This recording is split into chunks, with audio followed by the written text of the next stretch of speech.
Salute, salute, salute, y'all. The government has shut down. Breaking news. Oh, wow. First time in nearly 7 years. At midnight, the government ran out of money. Both sides are blaming the other, while millions of federal workers brace for what is a very uncertain future. What's up, Facts the All final Day? chance to keep the government This is open crazy, failed y'all. What tonight y'all in the think Senate. about Majority Leader Thune Hey, and Ms. Minority Boober, Leader thank you Schumer for the had this to cheers. say. Well, I know why we're doing this, Mr. President. The Democrats' far left base said jump. The Democrat leader said how high. But the far left's determination to oppose anything President Trump has ever said or done is not a good reason for subjecting the American people to the pain of a government shutdown. It's natural. Is this a good thing or a bad thing, guys? They have shut down the government, man. Wow. You know, benefits and things of that nature just may be on pause, man. You know, it ain't looking too good. They done shut down the government, guys. It's shut down. It's imminent. Midnight. It's shut down, guys. Wow, man. Shout out to everybody in the building, man. What's up, man? Shout out to all of y'all, man. Make sure you're double tapping that screen, getting them likes up. A little late night news, guys, as the government shuts down. That people understand that Donald Trump and the Republicans... They say it's all Schumer's fault. What y'all think? ...want to shut down, and Democrats do not. We need to deal with this health care crisis now, not later. Shout out to Sexy Toy Lady for renewing that membership. Fails to do that. I urge my Republican colleagues instead to join with us, work in good faith to keep the government open, keep costs down. President Trump is threatening to fire federal workers and cut programs and benefits. Trump say he getting them out of there, man. He's threatening to fire some of them and cutting medical benefits, guys, government benefits, food stamps, things of that nature could be on pause, man. They have shut down the government. He also said he could do things that are irreversible. Democrats rallied on Capitol Hill earlier today in a show of unity and demanded that Medicaid cuts be restored. Some people are saying that the Democrats are doing this against Trump, guys. They trying to stand in solidarity against Trump. Now they saying that this I guess bill or something that they are trying to get voted across, guys, has already been approved by Biden administration before. So they don't see why the Democrats are pushing back against it. They have added nothing. They have taken nothing out. But most people are saying this is all because of their dislike for some of the things that Trump is doing is the reason why the Dems are doing this. Double tap the screen, guys. Get the likes up. Let me know what you think. George saying Republicans would rather shut down the government than protect the health care of the American people. And with the government shutdown now in effect, Jay O'Brien joins us from Capitol Hill. Jay, what happens now? Lindsay, it means the apparatus of the federal government slowly grinds to a halt. The longer a shutdown goes, the worse the effects become because money begins to dry up. For the nearly 4 million federal employees, it means that if the government shutdown continues to roll into the month of October, they will start missing paychecks. The first federal paycheck of October is already going to be processed because it's money that was already set to go out this week. But then there's another paycheck that comes up for federal employees. Man, that's crazy, y'all. We're talking about troops, their families, other federal employees in the middle of the month. And if the shutdown lasts until then, they will miss that crucial paycheck. There will be some employees that are told to come to work and still work without getting paid, and they will ultimately get back pay assuming the shutdown ends. Those are employees like TSA agents, air traffic controllers, people that do weather forecasting for the National Weather Service. And then other federal employees will be furloughed and told not to show up to work. That will start to happen today in Washington, D.C., OMB says. Those employees will start to get their marching orders as of today. But as the shutdown grinds on, if it lasts for a certain chunk of time, money will start to dry up in key federal programs like SNAP, which is the Nutrition Assistance Program for lower-income Americans, like WIC, which is nutrition assistance for mothers and infants, and the list goes on. Social Security, Medicare, Medicaid, that will still be processed, but you could also see delays there too the longer the shutdown rolls. It is a... Wow, guys. SNAP and WIC benefits, national parks and museums, passports, processing economic reports, small businesses, and FHA loans, guys. Yeah, it's looking like it's going to affect us all. Let's get those likes up. Double tap that screen. Click those three dots, hit that thumbs up. That's how you support the channel, man. The government has shut down. Ooh-wee, man. Slow grinding, as I said, of the federal government to a halt that could be seriously detrimental for millions of Americans. And if history is any indication, any predictions here as far as how long a shutdown could go on? The longest shutdown in U.S. history was 35 days, Lindsay. That was in the first Trump administration. But right now, neither side is really close to a deal. As you heard earlier, Democrats are holding out. They want an extension of Obamacare tax credits. Republicans are accusing Democrats of holding a gun to the head, as the vice president said earlier, of the federal government to negotiate. Democrats have said, look, they want to negotiate with Republicans. Republicans have said, don't do that with the federal government in play. We'll negotiate at a later date. But it's really up to Democrats here. They feel right now that they have the political momentum to try to extract this concession on these Obamacare tax credits out of Republicans. They feel they have the political will. But the longer a shutdown grinds on, the question facing Democrats is how long will they be willing for this to last? Jay O'Brien from Capitol Hill. Thanks so much, Jay. I see some of y'all saying Schumer needs to go. He the reason why they need age limits. Let me know, man. We got Schumer's response, too, in a minute. And not long before the shutdown, we caught up with New Jersey Senator Andy Kim. All right, let's just start here. Where do we go at this point? Right now, it is inevitable that we're going to have a shutdown in 3 hours, and that is an abdication of leadership. You know, that really falls upon President Trump, the leadership in the Senate and the House on the Republican side that control the gavel. So this is something where the American people are waking up, seeing the type of abdication of leadership and dereliction of duty. You know, I'm here at the Senate. We've been here all day. We've been trying to negotiate all week. But what I will say, who is not here are the people in the House of Representatives on the Republican side. Speaker Johnson sent them home, told them not to show up. So while those service members that you were just talking about, federal workers, are going to have to show up to work tomorrow and not get paid, these Republican members of Congress refuse to even show up to work and do their job. That is why we're here today. You held a town hall tonight to talk with your constituents about the impacts of a shutdown. Tell us about that conversation. Yeah, right after the votes that we had in the Senate, I did a telephone town hall to reach across all across New Jersey. We had over 6,000 people dial in to be able to listen to this. And what I heard from them was really powerful. People talking about, there's a woman named Lucinda who talked about the concerns that she has. She told me to hold the line because she cannot afford her health care. She would have to give it up if she's not able to continue to get the support for the ACA through the marketplace. I had a woman named Barbara who talked about the challenges that her family's facing, but she put it in that context saying that this is a challenge that people are hearing and facing all across America right now. This is real. You know, this is something that cannot be looked at as just some partisan power struggle, as a tug of war between political parties trying to see who they blame. Real lives are at stake. Tomorrow and in the coming days, millions of Americans will realize that their health care is going to go through the roof. Many of them will see their prices double. About 4.5 million Americans will lose their health care. Over 20 million Americans will have to pay extraordinary prices. This is a crisis of the Republicans' making, and we have to do everything we can to solve it. We spoke to a Republican senator from West Virginia, Shelley Moore Capito, a few hours ago. This is crazy, y'all. If she was concerned about the cuts to the Affordable Care Act, Hey, the Democrats are in Groovy. part shutting down the government over. Let's take a listen to what she had to say. I'm absolutely concerned. 60,000 West Virginians get a subsidy for their premium support. That doesn't expire until December 31st. That begins a new year of premium support in January. We have time to work on this issue. We've been talking about this issue with our Democrat counterparts, with the president. I think the president is very interested in seeing that we reach a solution here.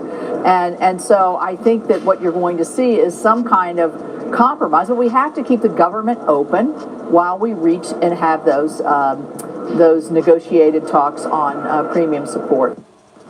If Republicans are willing to negotiate over this, why shut the government down now when the deadline of the ACA is December 31st? Well, it's not December 31st, and that's the problem, is that is out of touch with what is actually happening. The fact is that the open enrollment begins on November 1st when it comes to people getting their health care.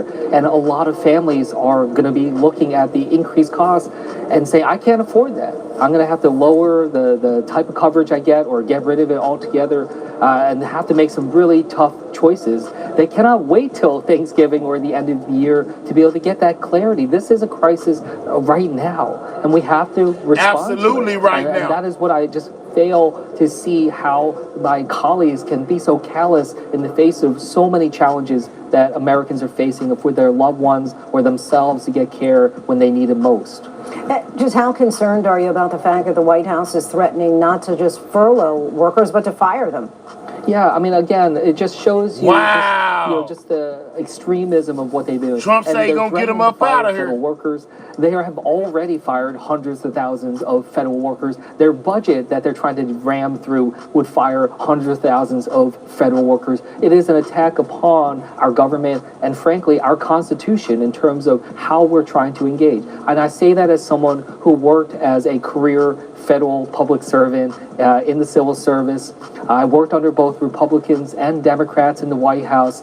These are the people that are helping our government, helping our American people get the services that they need. And again, the idea that these service members and our government employees are showing up to work every day, even though they're not getting paid, while Speaker Johnson has given the Republicans in the House of Representatives a free vacation. They all saying this, while they well, are the still Republicans getting paid, are saying by the way, this Chuck the president Schumer and the members fault. of Congress get paid. I find that to be absurd. That's why I'm not taking pay as long as government is shut down. I'm going to stand with our federal workers and the American people to be able to help try to deliver the needs that so many of them are calling out for desperately. New Jersey Senator Andy Kim, we thank you so much for your time. I appreciate it. Thank you.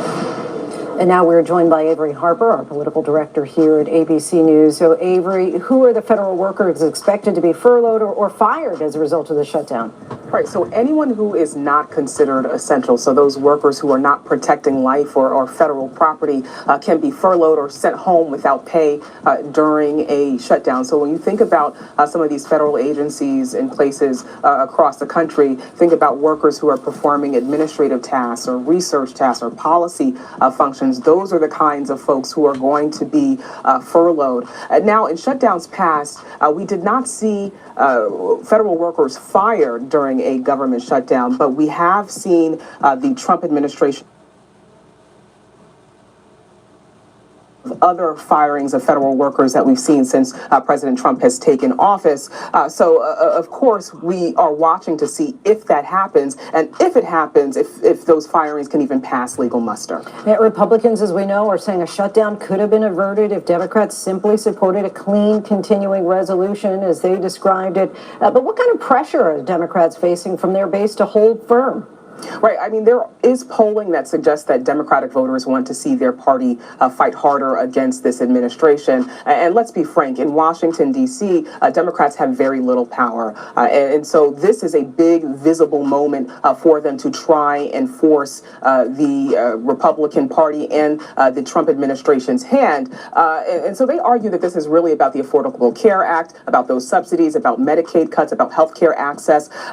Republicans, they say, need to come to the table and negotiate a deal on this. But it remains to be seen if Democratic voters or any Americans are going to side with them on this. This is a huge political gamble. And so at this point, where does Congress go from here in the days, perhaps weeks ahead? Well, those lawmakers are going to have to come to the table, come together and negotiate. But because tensions are so high, it's unclear if there's any sort of off-ramp here. It is remarkable because one of the core responsibilities of Congress is to fund the government. And tonight, both parties and lawmakers in both parties have shown that they are unable to do that. And what role does President Trump play at this point? I mean, it's no secret that the Republican Party is taking its cues from the president. So what Trump say he gonna fire some people. says or does in this moment could help this shutdown that is most certainly coming, help that come to a close, or it could extend it. We have seen the president sort of inflame tensions here. The question becomes, does he encourage Republicans to come to the table with Republicans to end this shutdown, or does he encourage them to hold the line on this? ABC News political director Avery Harper, we thank you so much. It's crazy, y'all. It's crazy. The government has shut down, man. We got something from Speaker Johnson. Man, listen, y'all. It's a lot going on, man. It could affect a lot of people, man, if they don't hurry up and open the government back up. Is a key player in all of this, the Speaker of the House, Mike Johnson. Thank you so much for coming in. It's nice to see you in person. You have said, quote, there is literally nothing to negotiate. There's nothing I can do. You are the Speaker of the House. There is, in fact, a lot you can do. Well, there's not, actually. Let me explain that. As you noted, they're voting right now on the Senate floor. We'll see how that turns out.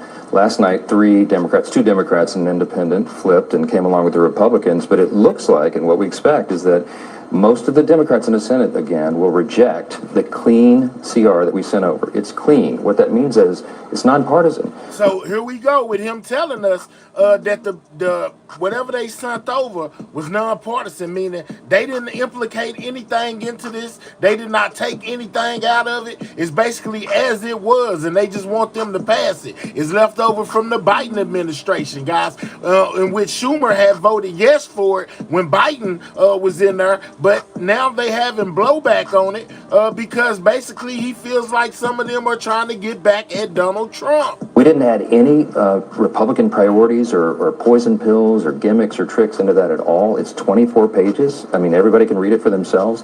It simply continues the Biden-era spending levels that Chuck Schumer and the Democrats have already supported in the past. They just did it most recently in March. And he gave long speeches about how it was so critically important that we not shut the government down. There's nothing for me to give. There's nothing to negotiate. I don't have any Republican priorities to put on the table because we sent over a clean CR. And that's why none of this makes sense. Okay, so the Democrats argue that it's priorities, yes, that are maybe their policy priorities, but they also should be the priorities for people in your district and in Republican districts across the country. The biggest of which they argue is extending the subsidies for people who can't afford Obamacare to be able to afford Obamacare. I understand that they don't expire until the end of the calendar year. The argument that they make is that insurance companies start to make a plan like soon. And so by the time they make that plan, the subsidies will expire. Isn't there something to that? No, that's a December policy issue. It's going to take But many, insurance many companies have to make their decisions well before December. The benefits do not expire until December 31, and insurance companies can make different decisions, okay? There's plenty of time on the clock. That's an eternity, as you know, in legislative terms, to have 3 months ahead of us to do that. The reason we put a simple 7-week extension of government funding is to allow for all that debate. The month of October is going to be very important for us to determine all these things and to have a bipartisan discussion and deliberation over that. But we have to have the lights on in the building to do it. The first and most important function of Congress is to keep the government in operation. Every Democrat who's voting no today has said that many times. We're playing the highlight reel. Just listen to what Chuck Schumer himself So has said until today. I just want to be clear. There you go, blaming Schumer. Hard line, red line. You will not negotiate on anything until the government is reopened. Chuck Schumer was in the Oval Office with me, 48 hours ago. We were there. The president, as a strong leader, he brought all of us in, all 4 leaders, Thune and Schumer and myself and Hakeem Jeffries. And the president said, make your case. What is it you want? And Chuck Schumer repeated in that meeting what he put on paper. The counter proposal that he filed, everyone can go read it for themselves, would add $1.5 trillion in new spending on a 7-week stopgap measure. We're not doing that. He wants to give health care to illegal aliens again. We're not doing that. You hear him saying all the stuff that they're not doing, saying that Schumer wants to give health care back to the illegal aliens, and that's not happening. He wanted to claw back $50 billion that our Republican Big Beautiful Bill put in to prop up rural hospitals. Now, people say, why would he do that? I thought he was for health care. Well, a lot of those rural hospitals, most of them are in red states. So I don't know. I don't know what his motivation is, but we can't do it. You had a very This is spirited crazy, discussion guys. with my friend and colleague Caitlin Collins about illegal immigrants getting health care. I don't want to repeat that. If you want to see it, you can look on YouTube. I just want to say, for the record, that right now the law of the land is How you doing, explicitly Nancy? that illegal immigrants do not get health care. That's correct, because we added that in the law. It got signed into law July 4th. That was the Republicans' big, beautiful bill. Chuck Schumer's proposal is to repeal that. Go look at page 57 of the bill that he filed. No, I mean, I have your They blaming Schumer, guys. people printed something out for me. So let's just kind of finish this, and then I want to ask you about other things. Sure. If Chuck Schumer and Hakeem Jeffries came to you and said, what you interpret as giving illegal immigrants health care is off the table, would you reopen the government? Well, no, because he's put all sorts of other things. Okay, so let's talk about the other things. Let's talk about the other things. So you mentioned $1.5 trillion. $1 trillion of that is to reverse Medicaid. Somebody said, dumbest administration ever. Let's go. Two wings, same bird. Use the money for free health care for every citizen. It's not how you play the game. It's how you place the blame. Let's go, y'all. I see y'all opinionated down there. Cuts that you put in the big, beautiful bill. Medicaid reforms, not cuts. Well, now don't take my word for it. It's less spending. Don't you take can call my word it what for you it. want. The CBO, Congressional Budget Office, which everybody cites and CNN does all the time as the neutral arbiter of all these things, they came out with a report on August 25th, just several weeks back, and they said, you know what happened in that big, beautiful bill, this is what we project. It's going to save Medicaid. It's going to strengthen Medicaid. Why? Because they CBO, not Republicans, CBO said 2.3 million improper enrollments are involved in Medicaid right now. What is that? Illegal aliens, young, able-bodied men without dependents who are riding the wagon and should be working instead. Our legislation strengthens Medicaid because we kick those people off. They were not entitled. Medicaid is intended for U.S. citizens who are young, pregnant women, disabled, or elderly, not these other categories. But once this goes into effect, Clyde say this is good, man. It's a lot of people that say this is bad. which is after the midterms, people will feel cuts who are not necessarily. Yeah, those young, able-bodied men who are sitting at home playing video games? That's a big portion Not of it. just them. Look at the studies. Look at the studies. But when you see that $1 trillion that they do want to put back into this, you don't think that what they are doing is politically palpable for even a lot of people in your district? There's one reason and one reason alone that they're making this argument. Hey guys, let's take time to hit that like button. Click those three dots, hit that thumbs up. Subscribe to the channel if you're new. This is Everything News, and we taking a look at this government shutdown. I seen somebody down there say this is good. I seen a lot of people say this is bad, especially if you get government assistance. This is terrible. See cuts to Medicaid. Here's the motivation. Let's just cut to the chase. Chuck Schumer is doing this. The reason he switched his position that he's had for 30 years right now and doing the exact opposite that he said in March of this year, as recently as March, is because he is in political jeopardy. He's afraid he's going to get a challenge from his left flank, and AOC or someone else will run against him for his Senate seat. So Chuck Schumer has to put up a fight and pretend that he's fighting the president, fighting Republicans. I've been in this town, maybe even longer than you, and so I've seen politics played on all the kinds of things. That's fair, but I'm telling you what's happening right now. I want to talk about something you said this morning about Chuck Schumer. You said Schumer has now handed the keys to the kingdom to the executive branch, and that a shutdown can provide an opportunity to, quote, downsize the government. I just want Hey to everybody that's saying hi to me. Hello to you. Click those three dots, hit that thumbs up. Most definitely, it helps out the channel, man. We should have way more likes, guys. If you're on a mobile device, double tap that screen or click those three dots in the right-hand corner, guys, and hit that thumbs up. We talking about the government shutdown. How do you feel about it? Let me know in the chat. I want to be clear. Do you think that the OMB, the executive branch, should use this shutdown as an excuse to permanently fire federal workers? Well, I can tell you right now, the president has been a benevolent president. He is mitigating the harm right now. OMB has not come out of the blocks and fired a bunch of people. That's not Shout out what to Houston. Well, it provides an opportunity. Chuck Schumer has provided the Trump White House with an opportunity to downsize the government on priorities and policies and personnel that they deem to be non-essential. Now, Chuck Schumer has very different priorities about the federal What's government. your priority? You're the Speaker of the House. You can I say certainly want to downsize the size and scope of the so federal you think government. that the people who are maybe furloughed right now, or even, So Mike Johnson is saying there's nothing he can do about this, guys. He said there's nothing he can do because some of the things they are proposing, the Republicans are not going for it. working without pay should be on the chopping block for No, permanent I wouldn't. dismissal? I wouldn't say that, because the people that are furloughed right now are hardworking American So federal workers. who should be fired during the shutdown? I don't know. You'd have to show me a proposal of what is being I don't have presented. a proposal. I I'm don't have it asking you. either, but I have a conference call with Russ Vought at OMB in about 2 hours, and we're going to ask him about the details of that. But I'll tell you right now. This is happening. Well, I don't know. I'm going to find out what his plans are, but I'll tell you this. Right now, who's being harmed are women, infants, and children. Their nutrition program is stalled. Veterans who are not getting their services right now. It's crazy. Suicide prevention, that's a day-to-day thing. No question. They're I mean, it's unfunded. horrible. FEMA's not funded It's right now for horrible. insurance. That is policies. temporary. So I just, you're going to talk to Russ Vought, and obviously we're going to ask what happens after that. But last week, he sent a memo directing agencies to start drafting plans. Yeah, that's to his do job. just this. So when I know, you're but the director- but you have a point of view. Can you, on that phone call, say with him, please don't do this. This is not appropriate? No, because look, if Russ Vought has to make tough decisions. Whoever is the director of the Office of Management and Budget in a scenario like this has to make tough choices. They have to decide. They're tasked under law. They must decide what are essential services and what are not. What are policies and proposals that are It's usually temporary priorities. under a shutdown. We're talking about permanently firing people. Well, I'm not sure that hasn't happened before, but if the authority is there and he sees a program that is wasting taxpayer dollars, you and I could both agree the government doesn't do everything in the most efficient Isn't manner. that constitutionally, that's your job.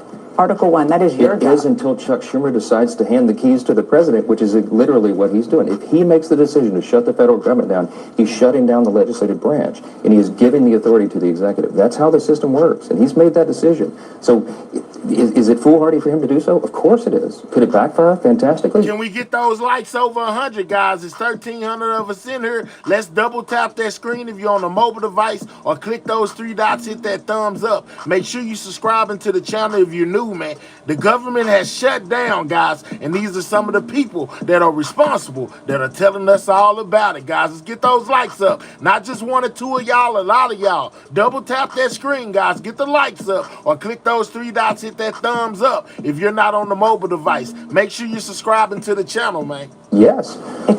I'm a little surprised that you are okay with that. No, it's part of our system, Dan. It's part of our constitutional system. The president and his team are tasked. There's nothing in the with determining- Constitution that says if there's a shutdown. No, it's not. No, because the founders couldn't have foreseen such a foolish thing that's happening right now. Yeah. They would understand, and they implied what Congress's first role is to make sure the government operates, right? But in a scenario like this, if the Congress's hands are tied by the minority party who will not do the right thing, then the power shifts to the executive. That's not Mike Johnson doing that. That's Chuck Schumer doing that. I want to Blame shift gears Chuck just a Schumer. little bit and ask you about something that the president said when he delivered a very lengthy speech speaking to the nation's top military leaders. Let's listen. It's really a very important mission. And I told Pete, we should use some of these dangerous cities as training grounds for our military, National Guard, but military. You're comfortable, or are you comfortable is the question, with the U.S. military using American cities as, quote, training grounds? For what? I don't know what's being implied by that. I can tell you what's in the president's mind and heart, because I talk to him all the time, daily, about this. He's very proud of the fact that we have brought crime down in Washington, D.C. You could go from your car to the studio today without fear of somebody jumping you and stealing Training your purse. grounds suggests, hearing from the commander-in-chief speaking to the highest-ranking military leaders on the planet, that these troops are going to be in U.S. cities and use their time in U.S. cities to do military training. Well, sure. I think that's been actually very what he said. beneficial for the National So Guard. it's okay? Have you seen the National Guard troops walking these streets? They're keeping the city safe, and the people of D.C. greatly And that's appreciate an it. appropriate From the way for Democrat them mayor to on train down. in American cities, It's a on win-win American soil? scenario, because the National Guardsmen are proud of that duty that they performed, and they brought crime down dramatically in D.C., and all of us are safe. Our staffs are safe. They're not walking in fear right now.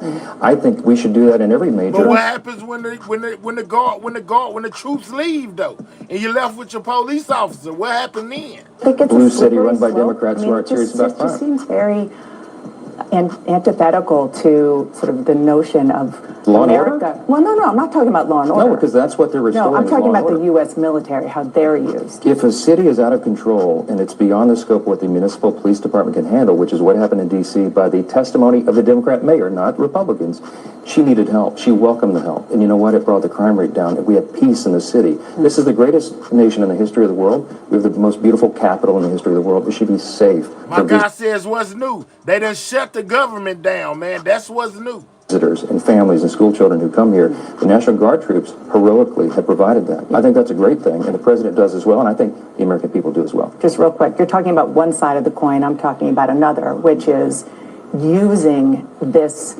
deployment on American soil in order to train U.S. military. I just want to... I don't understand why that is such an offensive notion. Of course, National Guardsmen train once a month unless they're actively deployed for a mission.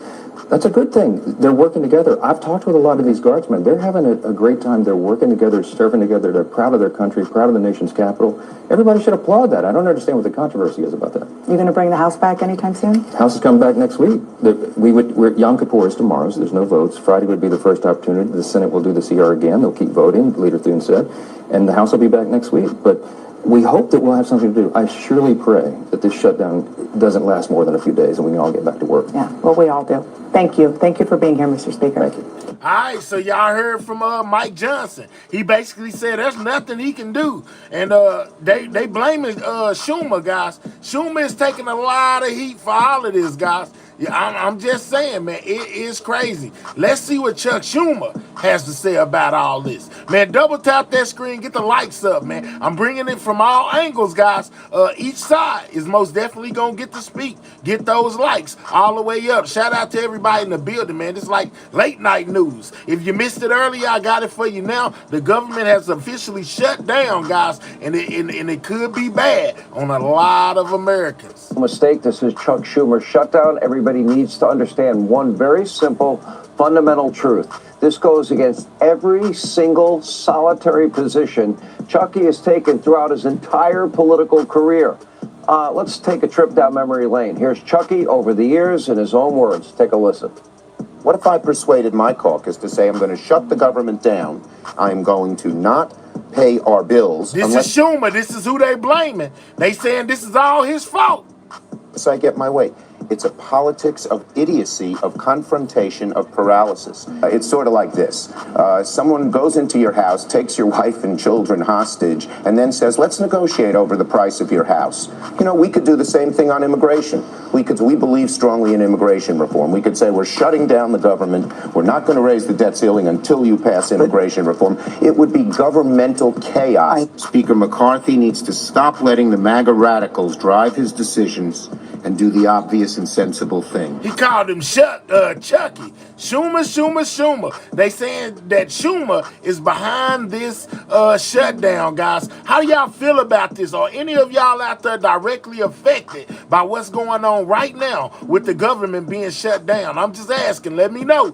Continue to double tap that screen. Don't stop. Get the lights up, y'all. We don't need just one or two of y'all. We need a lot of y'all to double tap that screen or click those three dots, hit that thumbs up. Y'all want to know what's going on? I'm letting y'all know what's going on. Let's get those likes up. Show your boy some appreciation by hitting that like button. Double tap your screen if you're on a mobile device or click those three dots, hit that thumbs up.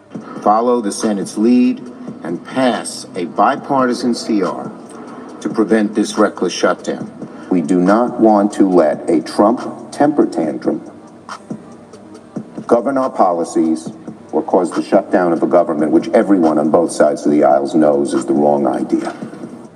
Oh, a Schumer temper tantrum. Political idiocy. Oh, from Chucky. His track record is so extensive, even fake news CNN actually got it right. They confronted him with his own words, past comments that he's made before. But before that, he was asked about the shutdown being called the Schumer shutdown.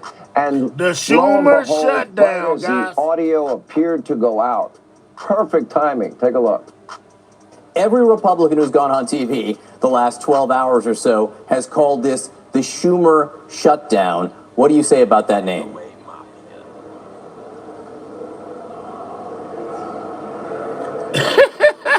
Senator Schumer, can you hear me? I can't hear. He said he can't hear nothing. Can you hear me? I don't think Senator Schumer can hear me right now. Maybe the government shutdown included audio on Capitol Hill. Well, that was a clever line. Anyway. Let's Maybe go, the government shutdown Schumer. included Let's audio go, on Capitol Schumer. Hill. Well, that was a clever line. Anyway, now. He what said, you- I can't hear nothing. Hold on. Last 12 hours or so has called Let's this go. the Let's go, Schumer. shutdown. What do you say about Schumer that? said, I can't hear nothing.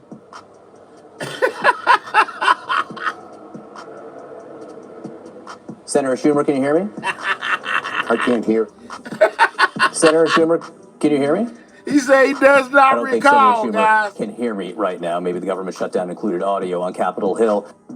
Well, that was a clever line. Anyway, now what you're really seeing here with the Schumer shutdown is a career politician basically selling his soul in pursuit Can't of sell. He blind can't hear nothing. political ambition and a desperate attempt to cling to power. There's no way Schumer can recover with the new radical wing of his Democratic Party.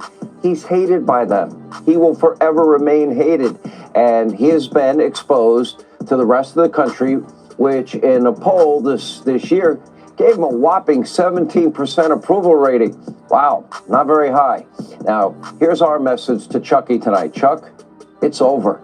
You will never, ever, ever be an elected leader of your party again. Oh, wow. Your party doesn't like you. The country doesn't like you. They on Schumer top. Schumer, just like Hakeem Jeffries, leader in name only, completely beholden to the new radicalized wing of the Democratic Party, you know, led by Jasmine Crockett, AOC, the Squad, Crazy Grandpa Bernie, Pocahontas, and political newcomer Zoran Kami Marxist Mamdani, who was on The View today. By the way, we'll play you some of that train wreck. That's coming up in the course of the show tonight. But meanwhile, the Washington Post editorial board is now rightly warning Democrats that they may have just walked into yet another trap set by President Donald J. Trump. Now, pointing out that Trump now has more authority to choose which agencies to close and what spending to prioritize. In short, the Schumer shutdown may backfire on the left in a massive way.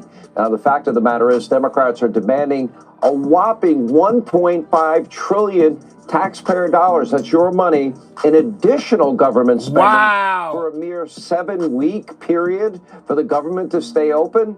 So they're willing to hold the country, in Chuck's words, hostage because they want to refund NPR, PBS, want to extend Biden COVID-era healthcare subsidies, which were... Can we get the likes to 200, guys? Click those 3 dots, hit that thumbs up. Let's get the likes up. The likes are rather low for so many people, man. This is what's going on, man. They're blaming Schumer for the government shutdown. How y'all feel about this, man? Let's get those likes up. If you're on a mobile device, double tap that screen or click those 3 dots and hit that thumbs up. It helps out the channel. Why not help out a channel that's bringing you all the latest and breaking the news when it comes to this government shutdown or any other topic, guys? Let's get those likes up. Continue to double tap that screen or click those 3 dots and hit that thumbs up. Supposed to be temporary. COVID's over. But let not your heart be troubled. Elected officials might still be able to collect paychecks while the government is shut down. Take a look at Hakeem Jeffries, very uncomfortable, trying to dodge this question. This is priceless. Remember, they often pass bills that are burdensome on you, but they don't include themselves. They're not subject to the laws they're passing and putting on us. Here's an example. Take a look. There's been several members of Congress that have asked their pay to be withheld if this shutdown extends. Do you advise Democratic members to do that, or is it up to them? Yeah, that's a question that every individual member is going to have to make on their own, as has always been the case in the past. Will you withhold yours? First of all, that question is not even a ripe one.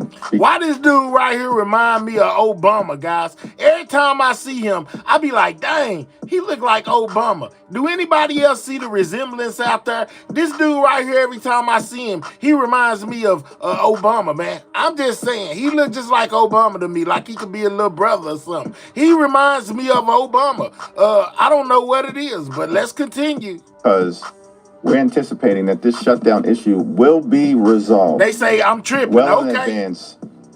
They say no, he don't. Okay, bet. Really? You don't want to answer the question? He wants his check. The heck with the rest of you. Anyway, don't let the left fool you. This is also about your tax dollars funding health care for illegals. Democrats have been lying, trying to deny it. In fact, California Congressman Ro Khanna may have accidentally said the quiet part out loud. Take a look. In terms of health care, the reality is they're just not being honest. The amount of money that actually is going towards people who are undocumented is such a small portion of the Medicaid. So they said they are basically saying that some people are lying by saying they're trying to help out the illegals. They say that's a lie. What y'all think, man? Either way it goes, the government has shut down. Or the Affordable Care Act, if at all.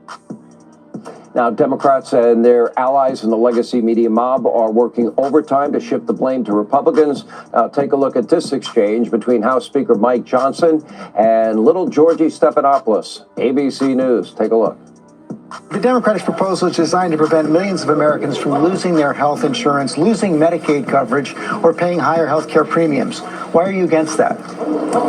That's an absurd statement, what you said there. Let's be clear about what happened last night, George. No, George, let me tell you what happened last night. Everybody can go and review the facts for themselves. 44 Senate Democrats voted to reject a clean, nonpartisan, continuing funding resolution to keep the United States government open.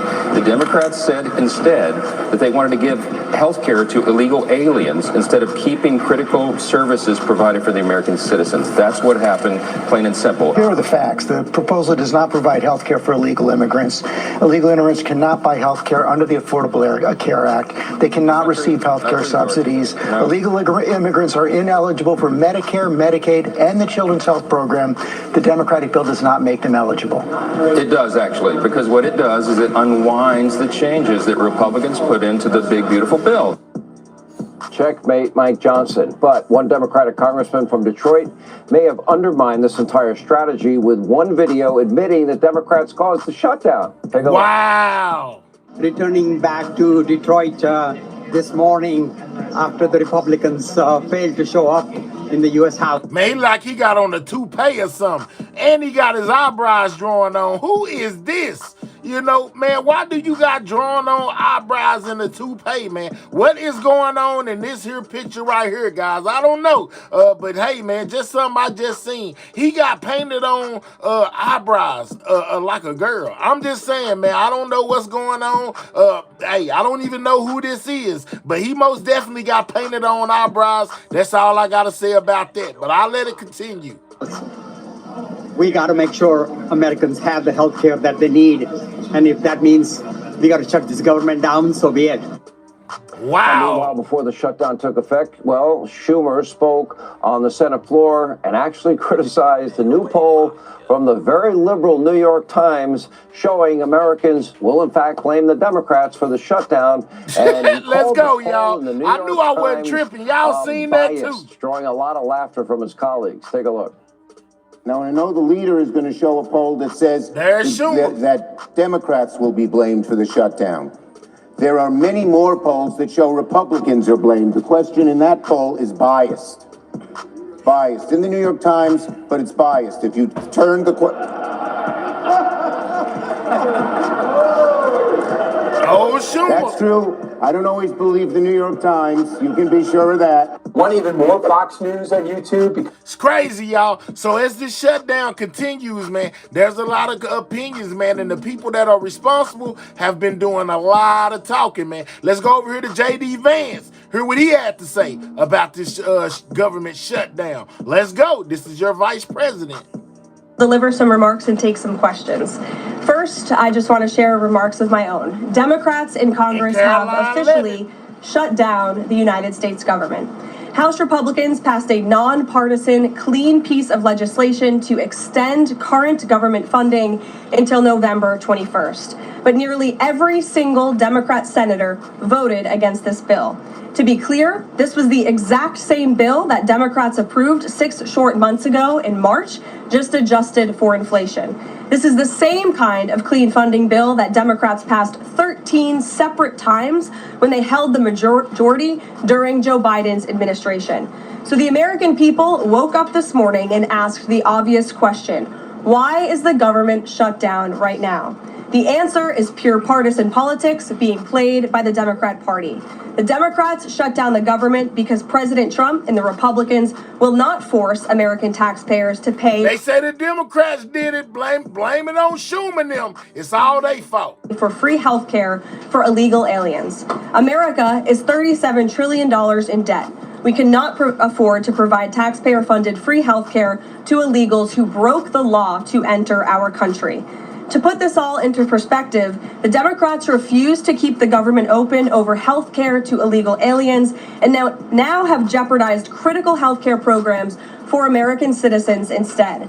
The Women, Infants, and Children program, community health center funding, Medicare treatment options, and other health programs are now all at risk because of the Democrats rejecting the... Now y'all heard what they said, man. Government benefits are all at risk. They could be put on pause, man. Does that affect any of you guys out there? I'm just saying, man. Any of you guys work government jobs where the government basically pays you? Well, it looks like you're affected too, man. They need to hurry up and unlock this, man. This is gonna be bad. In CR. The most vulnerable in our country are being punished because the Democrats want to prioritize illegals over American citizens. And if Democrats actually cared about health care, they would applaud the actions taken by President Trump just yesterday in the Oval Office. He took a bold and massively popular action to improve our healthcare system. He announced the first agreement with a major pharmaceutical company, Pfizer, to lower drug costs for Americans. This is a historical achievement long sought by past Democrat presidents that only President Trump was able to get done. Also yesterday, while the Democrats were whining... Let's get the likes to 300, guys. Double tap that screen, man. It's enough people in here to have the likes all the way up. Maybe you used to me saying double tap that screen if you're on the mobile device, or click those three dots, hit that thumbs up. We on the road to 50K, guys. Make sure that you're subscribing to the channel if this is your first time here. Get those likes up, man. Like, man. They done shut the government down. What is going on? About health care for illegal aliens, President Trump signed a powerful executive order to supercharge American AI innovation and unlock cures for pediatric cancer patients in the United States. While President Trump took action to lower drug prices and improve the lives and the care of American children with cancer, again, Democrats are fighting to give health care benefits to illegal aliens. The Trump administration is fully committed to lowering healthcare costs and advancing policies that will save American lives. But right now, we need to keep the government open and funded. And individuals and organizations across the political spectrum, across the country, agree with the Trump administration and Republicans. The labor union leader, the Teamsters, Sean O'Brien, sent a very blunt message to Democrats over their destructive antics. He said American workers are not bargaining chips. Senators need to stop screwing around and pass the House-passed clean short-term funding bill. The U.S. Chamber of Commerce, the world's largest business organization, called to immediately pass the Republican clean CR, saying, quote, shutdowns are harmful to the economy, the American people, and our national security. And even Democrat Senators Cortez Masto and Fetterman acknowledged that their party is betraying the American people with this costly and chaotic Democrat shutdown. Enough is enough. Democrats need to stop sabotaging our country and holding the American people hostage in the country. Democrats need to do their jobs. The American people want the government reopened, and this is proven in a New York Times poll showing that 2 in 3 Americans say the government should not be shut down by the Democrats. Absolutely. Who doesn't want to receive that check on time? What mother out there struggling does not need her SNAP benefits a week on time, man? I mean, Lord have mercy, of course. Open the government back up. What is going on? Democrats, even if their absurd demands are not met. The president and Republicans are working very hard to reopen the federal government. The vice president here has been crucial in this effort. We encourage all Americans across the country, call your Democrat senators and encourage them to reopen the government. That's what President Trump and the vice president want to do. And with that, I will turn it over to our great vice president, J.D. Vance. Great. Well, thank you, Caroline, and good afternoon to JD. everybody, and good afternoon to everybody who's watching. JD, we need you to get this straight, man. Get this straight. Open the government, but tell Trump, man, y'all better get this back. Man, you better come on. It's a tough act to follow, but let me just say a few things, then I'll take a few questions. Number one, Democrats say that they care a lot about lowering health care costs, and yet, when the president took historic action to work with the drug companies to lower prescription drug prices, the Democrats did nothing to help us. In fact, we would have loved to have the Democrats helping us, but they didn't. They talk about doing something. They don't actually do the hard work of making it happen. What they have done instead is to shut down the government because we won't give billions of dollars to health care funding for illegal aliens. That is what has actually happened. So they making it about the illegals, guys. It's Schumer fault, and they trying to give benefits back to the illegal immigrants. They said, and the Republicans said, no, no, no, no, no, no, no. Well, man, I don't know, but y'all need to fix it. Man, get those likes up. We almost at 300, guys. Double tap that screen and click those 3 dots. Hit that thumbs up. Subscribe to the channel if you're new. They done shut down the government, guys. People who are watching, the reason your government is shut down at this very minute is because, despite the fact that the overwhelming majority of congressional Republicans and even a few moderate Democrats supported opening the government, the Chuck Schumer AOC wing of the Democratic Party shut down the government because they said to us, we will open the government, but only if you give billions of dollars of funding for health care for illegal aliens. That's a ridiculous proposition.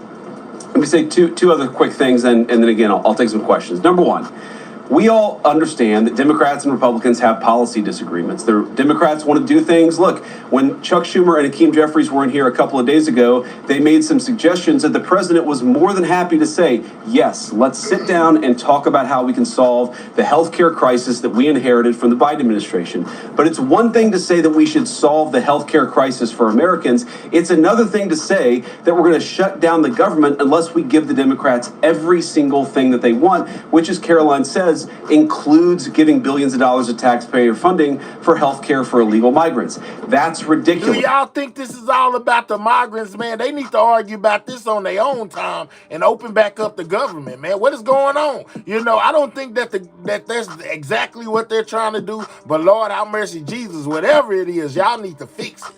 You don't have policy disagreements that serve as the basis for a government shutdown. Let's have the conversation about how to fix American healthcare, about how to make healthcare more accessible. As the president showed, he's more than willing to act on behalf of the American people for this very reason. What you don't do is say, unless you do exactly what we want to do as congressional Democrats, we're taken hostage. And the hostage, it turns out, is critical, essential services that the American people need.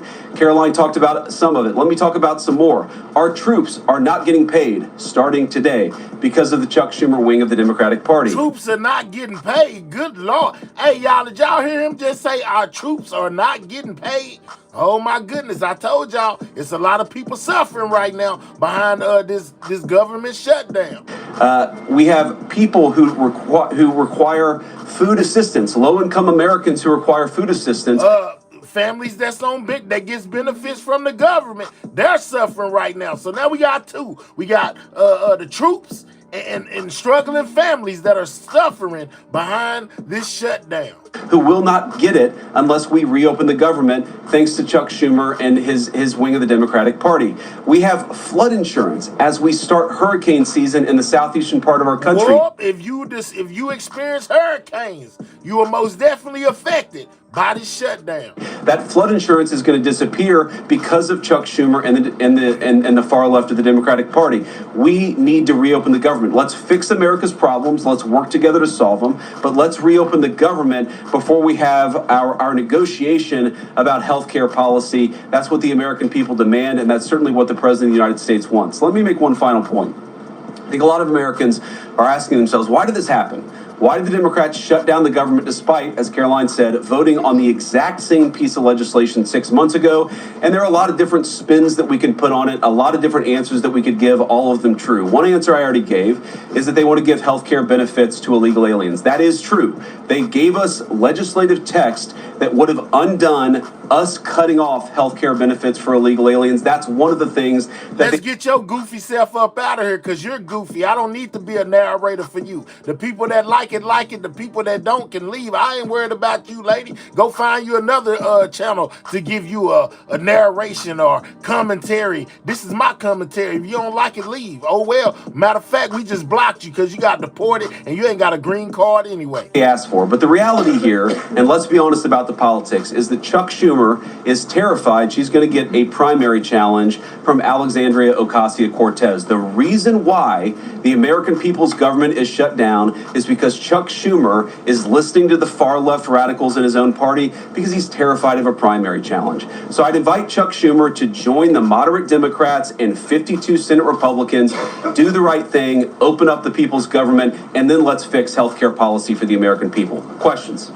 Mr. Vice President. That's a lot. Matt Boyle. Okay. Mr. Vice President, there's two key Democrat lies I would like to get your take on and see if you can address. The first is that you're seeing a number of top Democrat leaders, from Kamala Harris to Chuck Schumer to Hakeem Jeffries, claim that it is a Republican shutdown caused by Trump.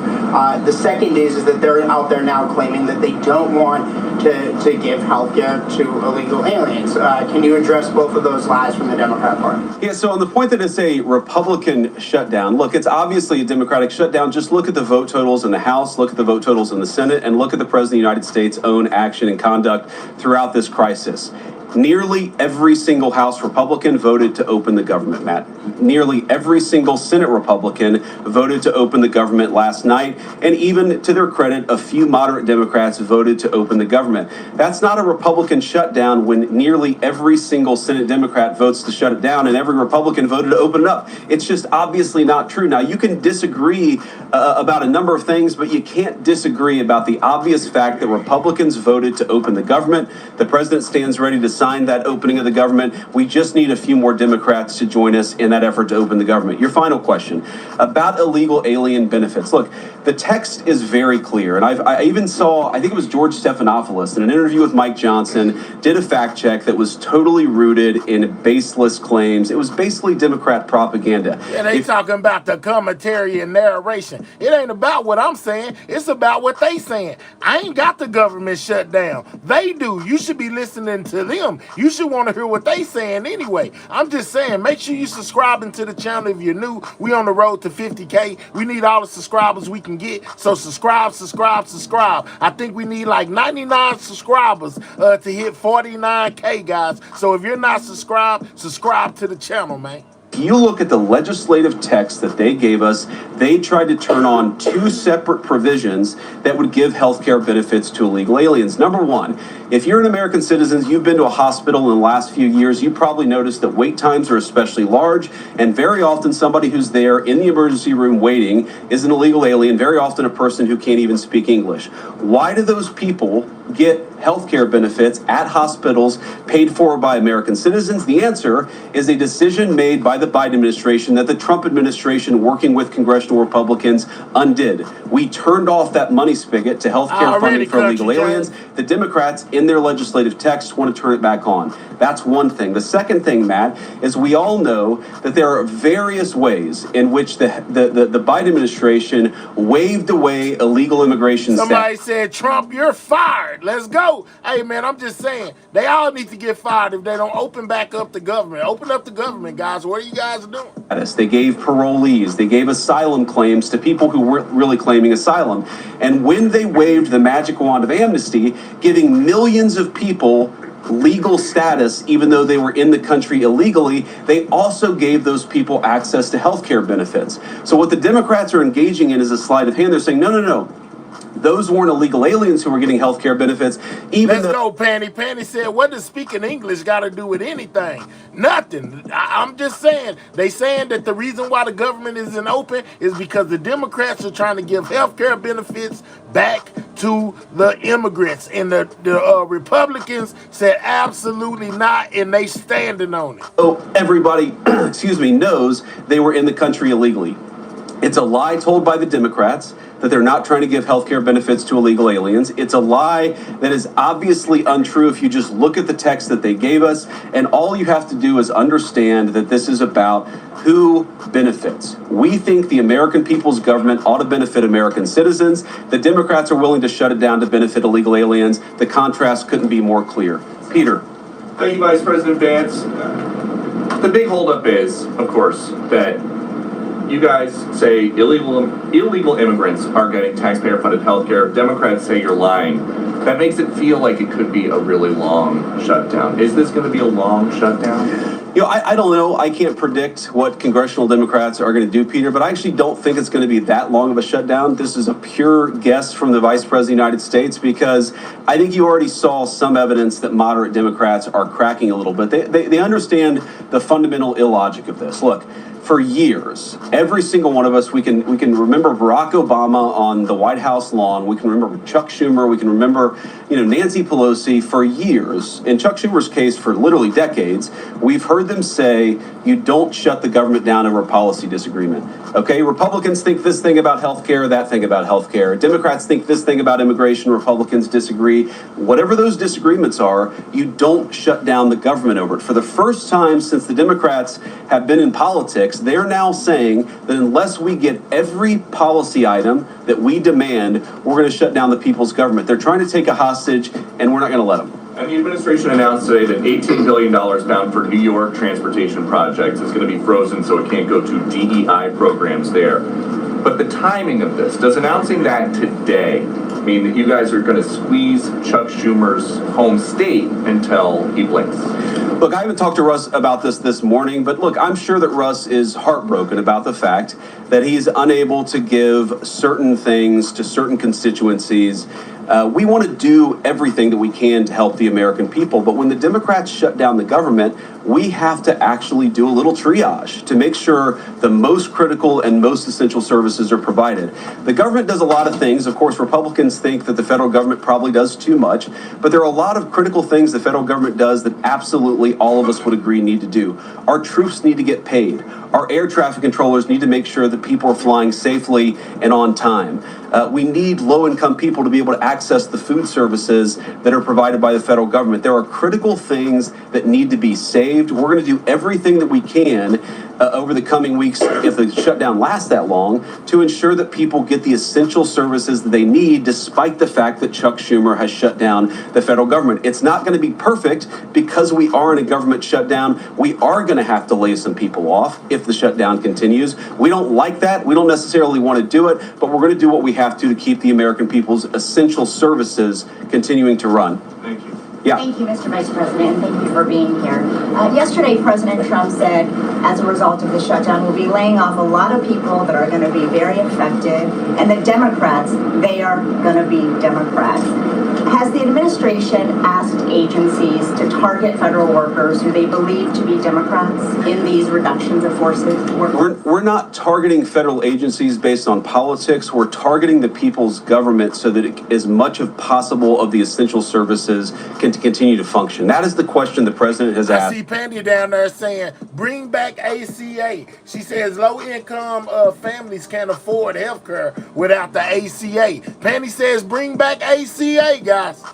The entire government is fundamentally, okay, we're in a shutdown. That causes some problems. The troops aren't getting paid. There's nothing that we can do about that while the government is shut down. But there are essential services that we want to make sure as much as possible they still continue to function. That is the principle that's driving us forward during this shutdown. It's going to continue to be the principle that drives us forward. But let's be honest, if this thing drags on for another few days or God forbid another few weeks, we are going to have to lay people off. We're going to have to save money in some places so the essential services don't get turned off in other places. That is the reality of the government shutdown that Chuck Schumer and the Democrats have foisted upon the administration. So what did he mean by they're going to be Democrats? He said they're going to be Democrats. You've laid out a lot of the pain and problems that would come with a Democratic shutdown, and yet in the Oval Office yesterday, the president said that a lot of good could come from a shutdown. So square that circle.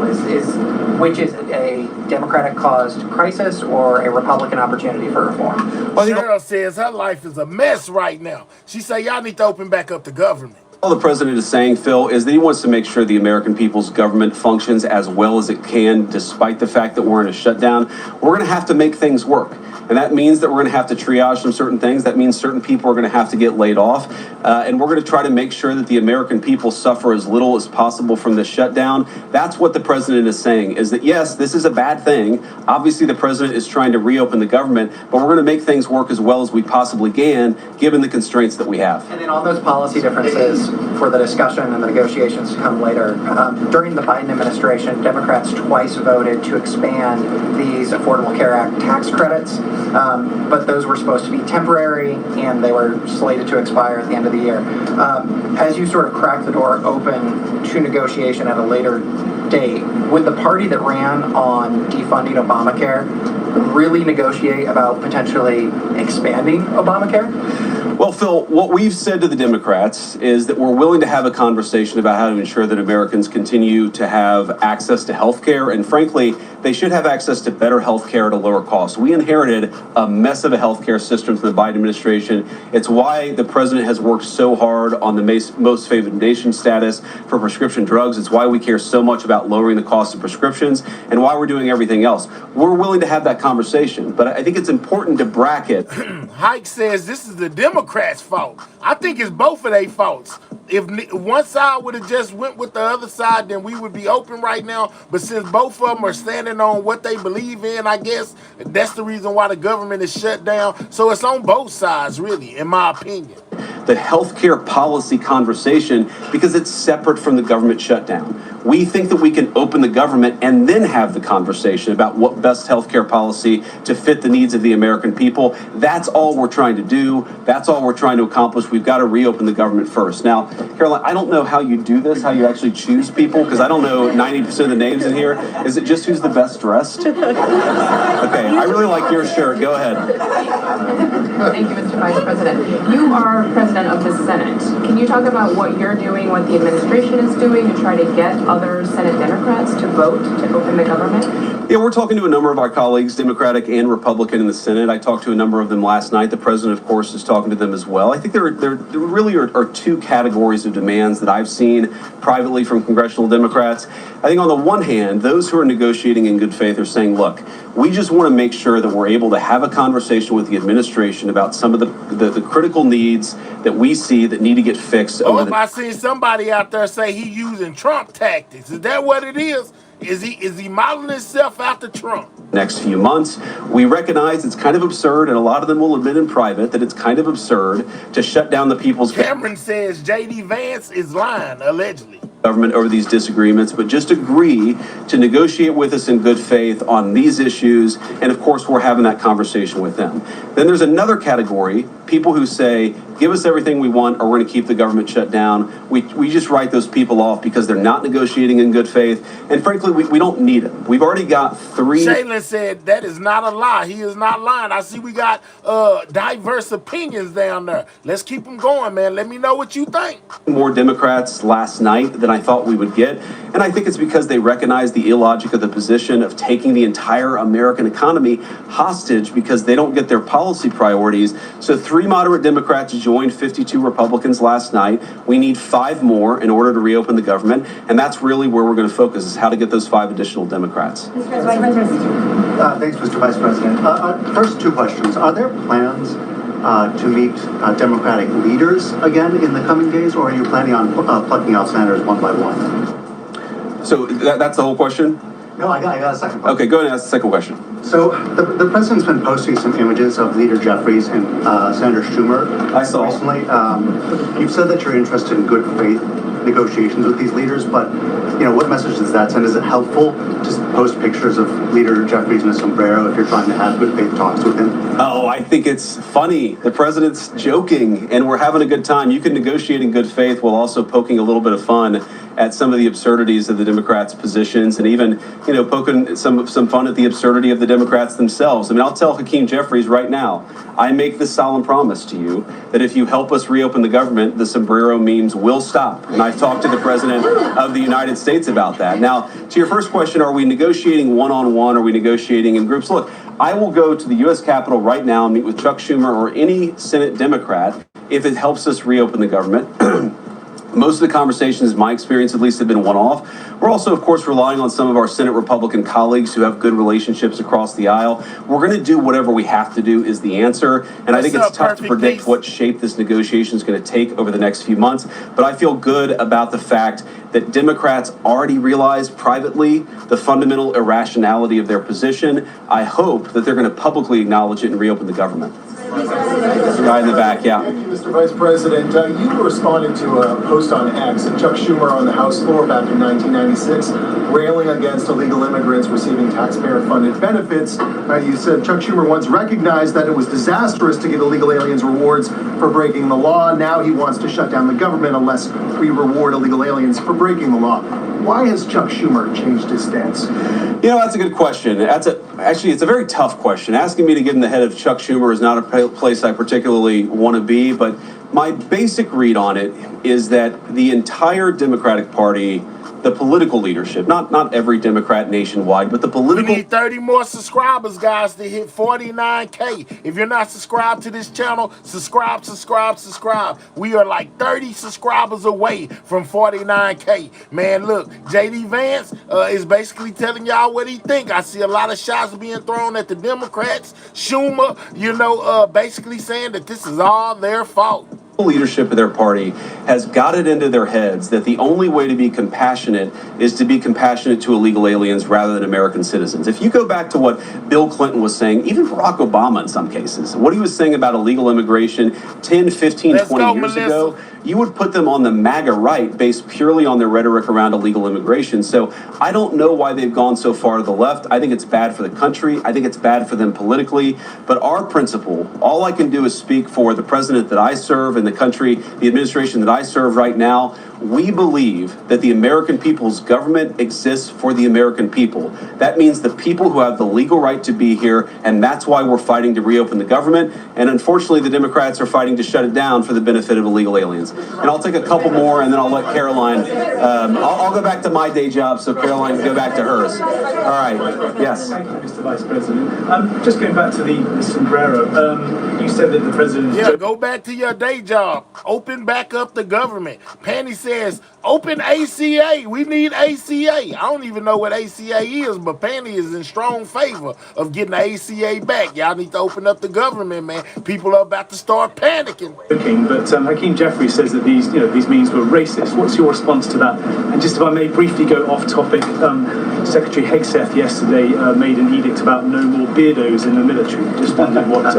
Sorry, what did he say? No more beardos. Beards. Oh, sorry, it's my accent. Just wanted your response to that. I didn't see that particular comment. I thought Pete gave a hell of a speech, and a speech that really is just oriented around returning the American... She says, this the Affordable Care Act, Mahel. Tell them to bring back the Affordable Care Act. Bring back the ACA for Penny before she get upset. Military to the very high standards that it has had for virtually its entire history until Joe Biden came along and decided to lower standards. I think it was bad for our military and it was bad for our troops. When I was a young United States Marine, I did not have a beard. I am now the vice president, so I get to do what I want to do. But I think Pete's trying to re-implement high standards, and that's yes, JC. He is also blaming the Democrats for this shutdown. Very good thing. On the sombrero thing, I mean, Hakeem Jeffries said it was racist, and I know that he said that.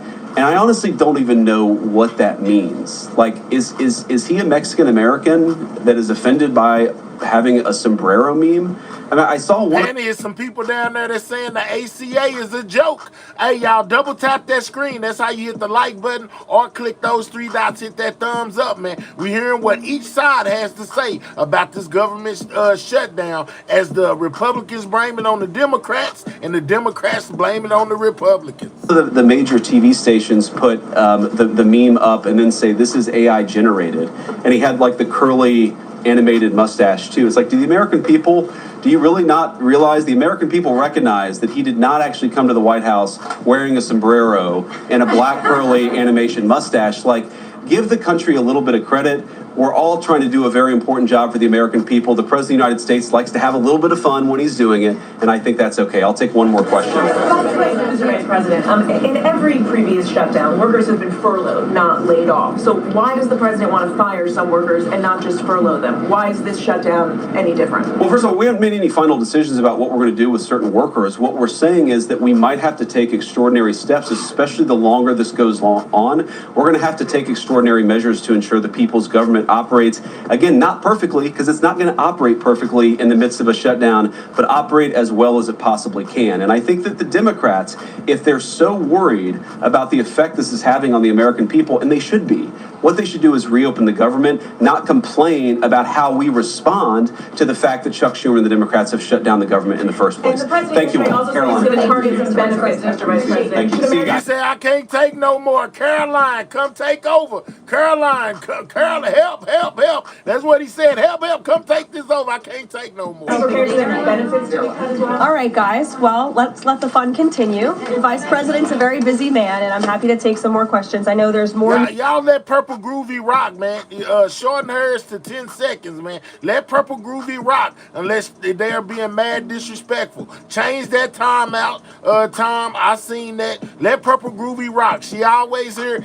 She may have a different opinion than yours, but let her rock. Change her time out, Tom, to 10 seconds, y'all. Come on now. News today. Aside from the shutdown, we can focus on the shutdown if you want, but let's go ahead. Kate, why don't you start? The president talked about doing things that he said were irreversible during the shutdown, cutting vast numbers of people, he said, and cutting programs. Can you specify what exactly he's referring to, what's on the table, and what's going to be cut? Look, I think the vice president just referred to this in some of the answers that he gave regarding the layoffs. There are unfortunate consequences to a government shutdown, and the federal government is not receiving any cash at the moment, and so the Office of Management and Budget has been tasked. Now she was out, and then somebody else timed out again. You should be out now, Purple Groovy.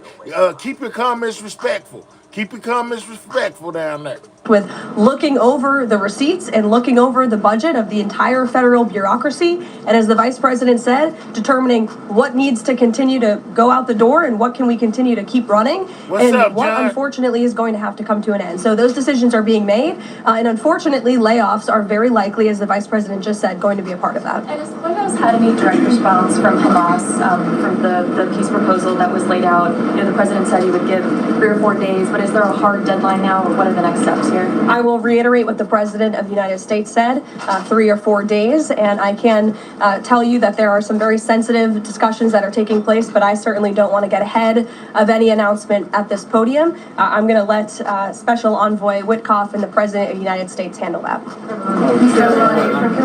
Thank you, Caroline. 2 questions. First of all, following up on that, the President said yesterday, I believe, within 3 or 4 days he wanted to hear an answer from Hamas. Is he still sticking by that timeline? Yes, as I just confirmed. And then second question is a comment that's gotten a lot of global attention. Senator Dick Durbin, he was set to receive a Lifetime Achievement Award from the Catholic Church. He since declined accepting it because there has been some controversy. Pope Leo commented on this, and he said that someone who says I'm against abortion, but I'm in agreement with the inhumane treatment of immigrants in the United States, I don't know if that's pro-life. You've been very open about your Catholic faith. How do you respond to that? I would reject there is inhumane treatment of illegal immigrants in the United States under this administration. There was, however, significant inhumane treatment of illegal immigrants in the previous administration as they were being trafficked and raped and beaten, and in many cases killed over our United States southern border. You also look at the inhumane treatment at the hands of some of these illegal immigrants that took place under the previous administration as well. Laken Riley comes to mind, a beautiful American citizen who was killed at the hands of an illegal immigrant. So this administration is trying to sounds like it's all about the immigrants, guys. Enforce our nation's laws in the most humane way possible, and we're upholding the law, and we're doing that on the behalf of the people of our country who live here. Thanks a lot, Caroline. What is the level of concern that the administration has regarding a protracted government shutdown in terms of its impact on the U.S. economy and also its impact on small businesses as well? Well, look, this government shutdown is no doubt going to impact everyday Americans, and it is the fault of the Democrats that we are in this position. And I know I relayed some programs that will be impacted, the vice president did as well, but I just want to make sure the American public understand what the Democrats have done to our government and our country. 1.3 million active duty troops will work now without pay. Critical food assistance for low-income women, infants, and children will now lapse. No new mothers or children I see a lot of y'all down there talking about release those files. Everybody wants the Epstein files. Guess what, guys? I don't think y'all gonna ever get those files released. Are allowed to join this critical program because of the Democrats' decision to shut down the government. Telehealth services for seniors and in-home treatment options for Medicare patients will now come to an end. Nearly 50,000 members of the United States Coast Guard are going to have to work unpaid. Over 13,000 air traffic controllers will work without pay, as well as TSA agents, which will very likely create flight disruptions. And pay will now stop for over 150,000 federal law enforcement officers. These are not just numbers and statistics. These are real Americans who have families at home. And I saw some Democrat members today saying they're still going to accept their paychecks because they have 3 kids at home and they have mouths to feed. Well, so do these federal workers who those same Democrats just voted to shut down the government and turn off their pay. And we believe that's very unfair, and it's why the administration wants to see the government reopened. GDP growth fell by about 0.5 percentage point during the last government shutdown during the president's first term. Are you expecting a similar type of impact on GDP growth related to this potential protracted government shutdown? Well, look, I think it's dependent upon how long this shutdown continues. So it's dependent on how long it takes Democrats to muster up the coverage, 5 of them, to vote in the best interest of our country, our citizens, and our economy. Eamon.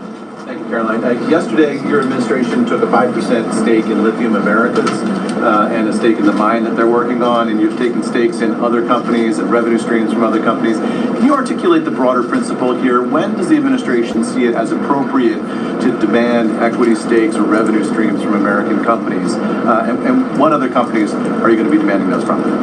Well, look, this is a creative solution by the President of the United States to tackle our nation's crippling debt crisis. As I said earlier, we are $37 trillion, trillion with a T, in debt. And not only is the president effectively utilizing tariffs to bring in massive amounts of revenue, and there's billions of dollars coming in every month. I know you know that, even because you cover it on CNBC quite well.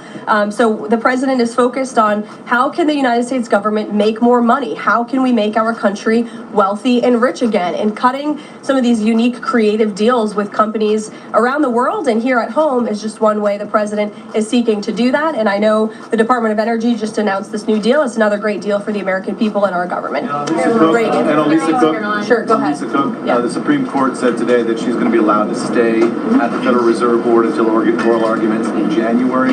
Does the president have any personal reaction to that? This has been something he's been very intent on. Look, we have respect for the Supreme Court, but they're going to hear the actual case and make a determination on the legal argument in January. And we look forward to that because we maintain that she was fired well within the president's legal authority to do so. She was removed from the board, and we look forward to that case being full. Trump said if they don't hurry up and open up the government, you know, some of the Democrats are going to get fired. I'm just saying. We played out at the Supreme Court. Reagan. I have one for you on EJ and Tony and one on the shutdown. Sure.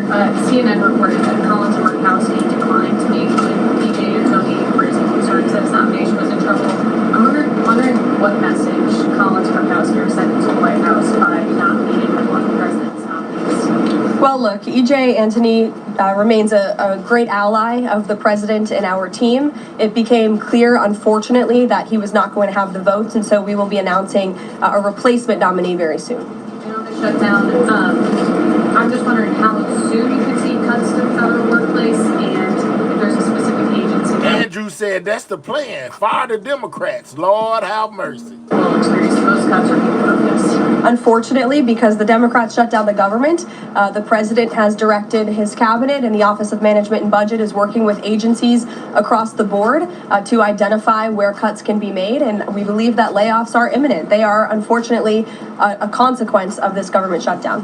Ed. So you talk about the layoffs being imminent. Is there a percentage, then, of reduction that the White House is looking for of workforce? I don't have a specific percentage for you. Can I ask about China, if I could? So China has not made one soybean purchase this year to the United States. I talked to a farmer yesterday who has about 1,000 acres in Iowa and says this is He just... said the Chinese ain't bought not a one soybean. Oh man, it's looking bad for the soy sauce then. I'm just saying. He said, he said the Chinese ain't bought a soybean, not one. Yeah, it's looking bad on soy sauce right now. I'm just saying, Lord have mercy. Just killing her. Now, the president has been talking to President Xi.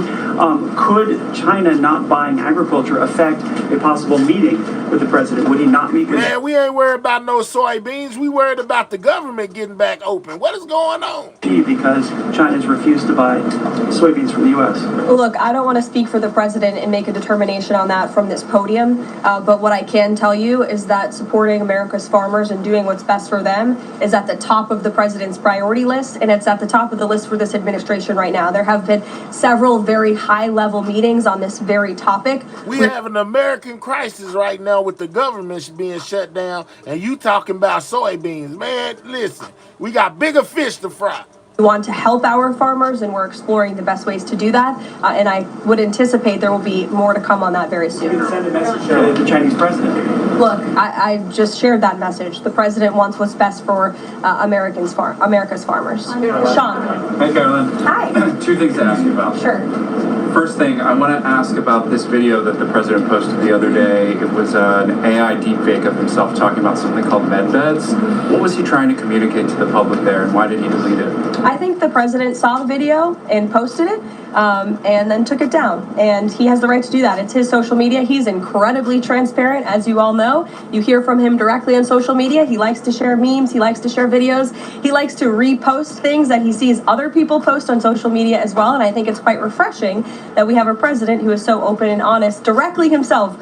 Many a times on Truth, you are hearing directly from the President of the United States. Second thing, how did the White House decide that it is appropriate for Jared Kushner to be working on matters that involve Qatar, the UAE, Saudi Arabia, 3 countries that combined have given him more than $2.5 billion for his investment firm? I think it's, frankly, despicable that you're trying to suggest that it's inappropriate for Jared Kushner, who is widely respected around the world and has great trust in relationships with these critical partners in these countries, to strike a 20-point comprehensive detailed peace plan that no other administration would ever be able to achieve. And so Jared is donating his energy and his time to our government, to the President of the United States, to secure world peace. And that is a very noble thing. And this is a peace plan that has not just been accepted by Israel. What, Trump trying to get world peace?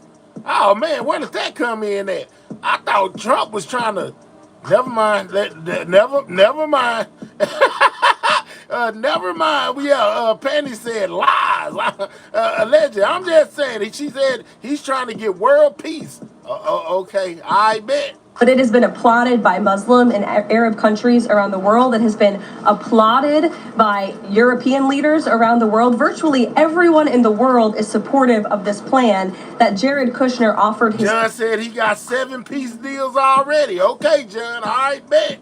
...time to help put together, alongside our special envoy Witkoff, the Vice President, the President of the United States, Secretary Rubio, and the President's entire national security team. We are very proud of that plan, and we hope Hamas will accept it, because it will lead to a more peaceful and prosperous Middle East. Like, didn't we drop missiles or something like that on Iran? I'm just saying, she's talking about world peace. How can we be getting peace dropping missiles on bunkers? And hey, this boy my pay grade. I'm just saying. All right, let's continue. Oh Lord, I done messed up. 2 questions. One, we're talking a lot about these layoffs and hypotheticals, but Speaker Johnson earlier today said that there is a proposal from the White House that House Republicans are expected to hear this afternoon about these mass layoffs. Can you tell us what is in that proposal? What agencies, what programs, what jobs? What he's referring to is a proposal that our Office of Management and Budget Director, Russ Vought, is going to be proposing to the House Republican Conference. He's going to kind of walk them through what this unfortunately is going to look like, so they can discuss it with their constituents back home in their respective districts. So I don't want to get ahead of the Office of Management and Budget, but I'm sure you'll be hearing more about that very soon. Look, we have to put a plan in place. It would be irresponsible of us not to take a look at each and every agency and get an understanding of what we're going to have to do moving forward to do the best we can in the midst of this government shutdown. Thanks, Caroline. Just on that point, though, Russ Vought told House members, according to our notice reporting, that RIFs would happen in 2 days. Already, we know that some have been sitting out from the U.S. Patent Office. So I wonder, one, this administration continues to say that they don't want to lay people off, but obviously there is a plan to lay people off. So what is your message to those people who are getting laid off? And then if the government reopens, will those RIFs reverse? Are they not permanent? If the government specifically, if it reopens pretty quickly? Well, sometimes you have to do things you don't want to do, and it's because the Democrats have put us into this position. If the Democrats did not vote to shut down the government, we would not be standing up here talking about layoffs today. We'd be talking about all the other news stories going on. More blame on the Democrats. In the world, in our country. We'd be talking about all of the great things that this administration is doing to uplift Americans across the country. But unfortunately, the Vice President of the United States and I have to come out here today to talk about a government shutdown that the Democrats put us in this position. And the second question, Thanks, Caroline. I'm just trying to clarify the timing of these potential layoffs to federal workers. You said imminent. The Vice President seemed to say in a couple of days. It looks like Russ Vought maybe said in 2 days. When would these layoffs begin? 2 days, imminent, very soon. You will expect more announcements right now. Is it just not unclear, or are you waiting? No, it's not unclear. All of those things are very synonymous with one another. These RIFs are unfortunately going to happen very soon. It'll definitely Caroline, we've been talking about the Affordable Care Act, enhanced premium tax credits, and sort of the politics of it all, right? But this is a very real, tangible impact that American people will feel. The Kaiser Family Foundation says that with the ACA enhanced premium tax credits, without them, premiums will go up 114% on average. 19 million of the 24 million people who rely on the coverage are in states that President Trump won. Is he concerned what will happen to those families if this tax credit expires? And aside from the shutdown, is there a plan to keep those premiums down? Look, as the Vice President just said, we are more than happy to have this conversation. The President and the Vice President and this team are more than happy to have that conversation with Republicans and Democrats on Capitol Hill. But it cannot happen right now. Right now, we need to reopen the United States federal government because people are going without pay.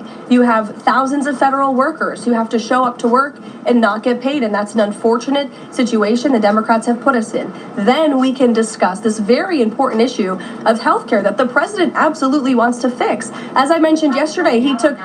But those premiums do not expire until the end of the year. It's October 1st right now. And so we have a few months to have that conversation. And it's irresponsible of the Democrat Party to try to convince the American people that that conversation has to happen right now. No, what needs to happen right now is the reopening of the United States federal government. I agree with that. Y'all need to open back up the government. I feel like it's both of y'all faults. Republicans stop blaming the Democrats. Democrats stop blaming the Republicans because it's both of y'all fault that the government is shut down right now. And then this administration will be happy to work with Democrats in good faith to come to a policy determination. But one red line the government has already made clear, this administration has already made clear, this administration is never going to support taxpayer-funded benefits going to illegal aliens. And we think it's despicable that that was one of the first proposals that Democrats put in their funding proposal, and their CR. The Republican CR was a clean CR that would keep the government open. Democrats have voted for it 13 times in the past. The Democrats put this poison pill in there, this partisan pill. Why? Because they are beholden to the far left radicals in their party. And you already see 3 moderate Democrats having the courage to say, no, we need to keep the government open, and then we can have these conversations about health care. Mary. Caroline, I just want to circle back to something the Vice President said about Ocasio-Cortez. I'm actually surprised it didn't come up sooner. So if Schumer is catering to the demands of Ocasio-Cortez, can you share whether the White House views this as cracks in Schumer's leadership, and would the Vice President be open to meeting with someone like her if she is assuming this role in the Democratic Party? I'll let the Vice President speak on that himself. I think that certainly Senator Schumer was not expecting 3 moderates to break with him last night. In fact, last night you heard Senator Schumer say he can't guarantee that he will be able to hold his caucus together. And so again, we encourage Democrats to have the courage to do the right thing, do what you have done 13 times previously, and vote for this clean continuing resolution to keep the government funded. As for what the Trump administration and President Trump is going to do, we'll continue to be very public that we want the government to be open, and as the Vice President said, we'll continue to work in good faith with anyone on Capitol Hill who wants to do right by the American people. Thank you all so much. We'll see you later. All right, so we heard basically from the Republican side of things, right? Well, it's only right that we hear from the Democratic side. Let's see what the Democrats had to say about all of this. Good afternoon, everyone. At midnight, Donald Trump and Republicans shut the federal government down because they don't want to provide health care to working class Americans. Well, they said they don't want to provide health care for working class Americans. I ain't heard nothing about no illegals. We gonna see what that entails. But they said they don't want to provide it for working class Americans. This is what the Democrats had to say about all this. Schumer and myself met with President Trump and legislative leaders on Monday. We had a conversation that was designed to avoid a painful government shutdown and address the Republican health care crisis. Subsequent to that meeting, we heard nothing from any of the legislative leaders on the Republican side, and the president has been engaging in irresponsible and unserious behavior, demonstrating that all along, Republicans wanted to shut the government down.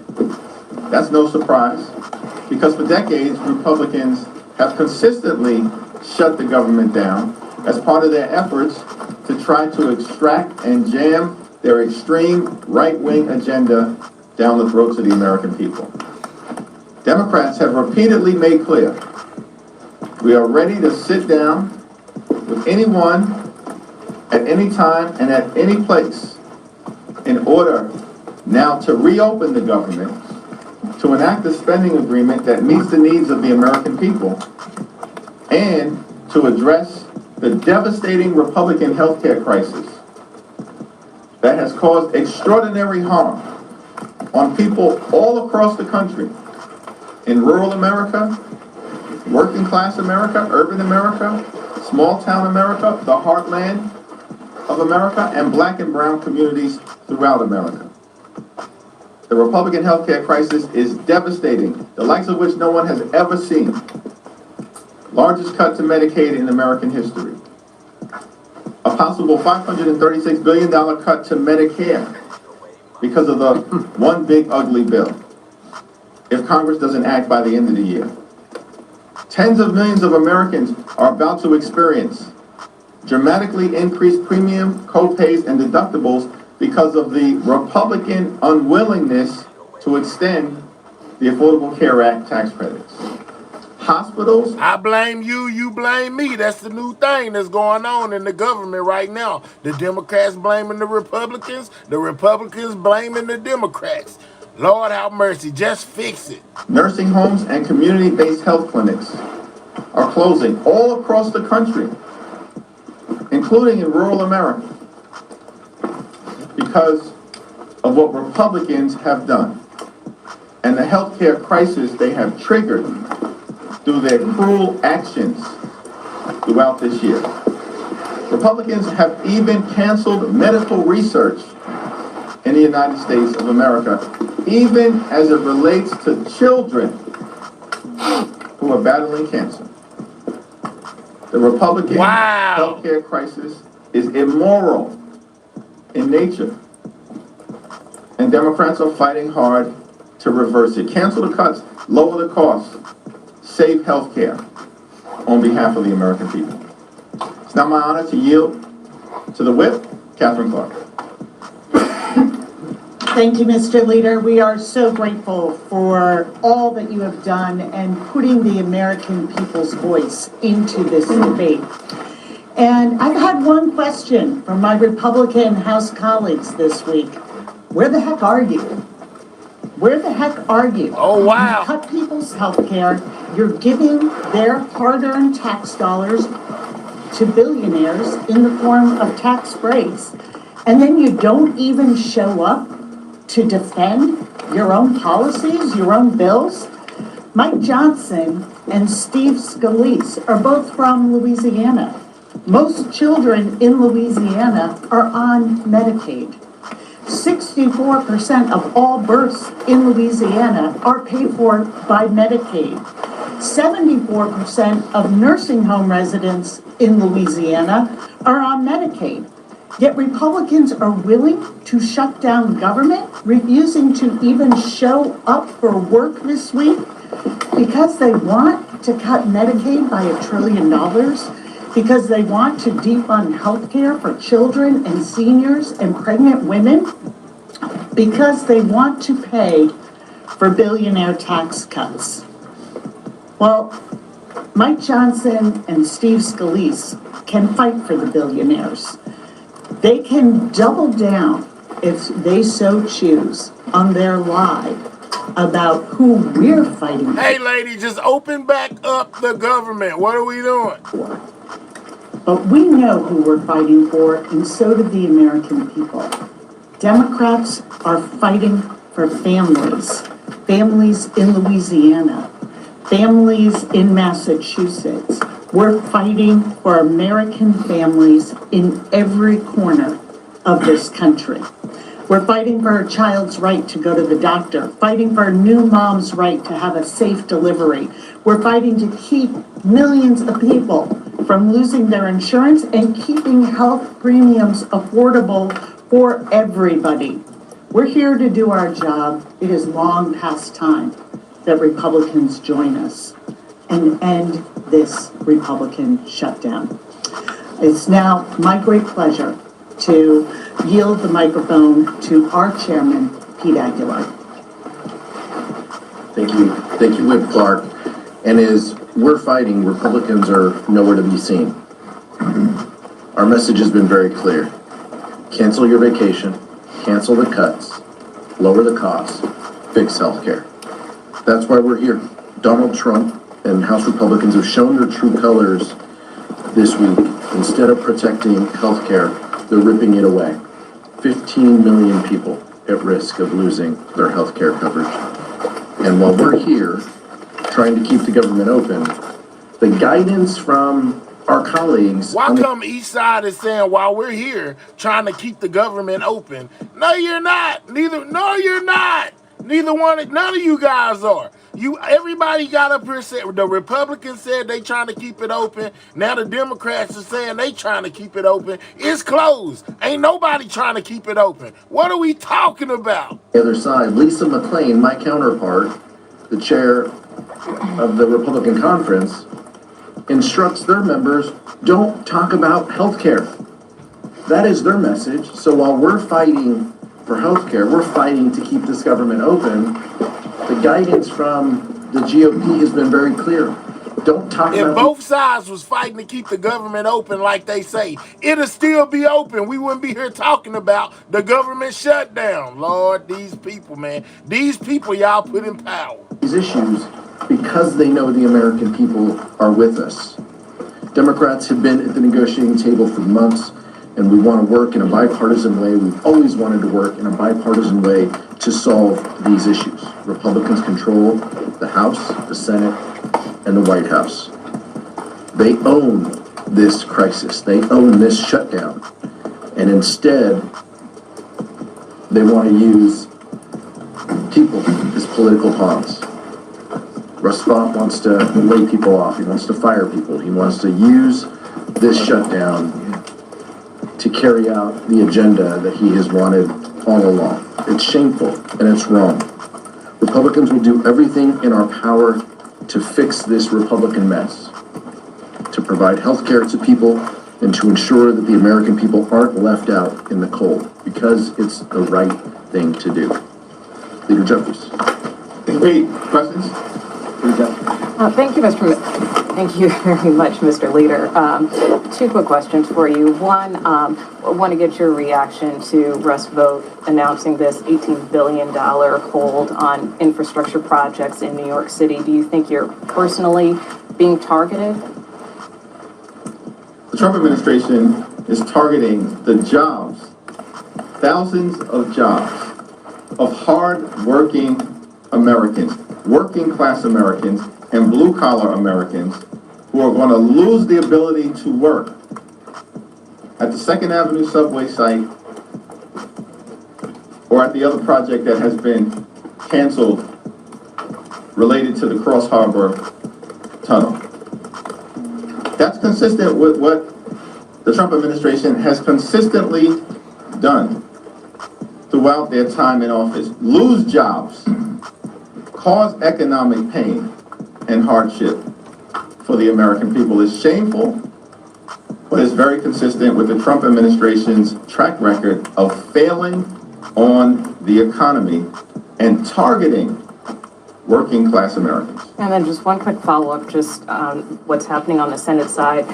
It seems there have been some bipartisan discussions on the Senate floor where they may be discussing some type of short-term CR and trying to buy a little bit more time to work through some of these issues like the ACA. Have you been briefed on those discussions? Do you support what's happening in the other chamber? I haven't had a conversation with Leader Schumer about any developments on the Senate floor, but House Democrats and Senate Democrats remain consistent and in lockstep in defense of the health care of the American people, and that's not going to change.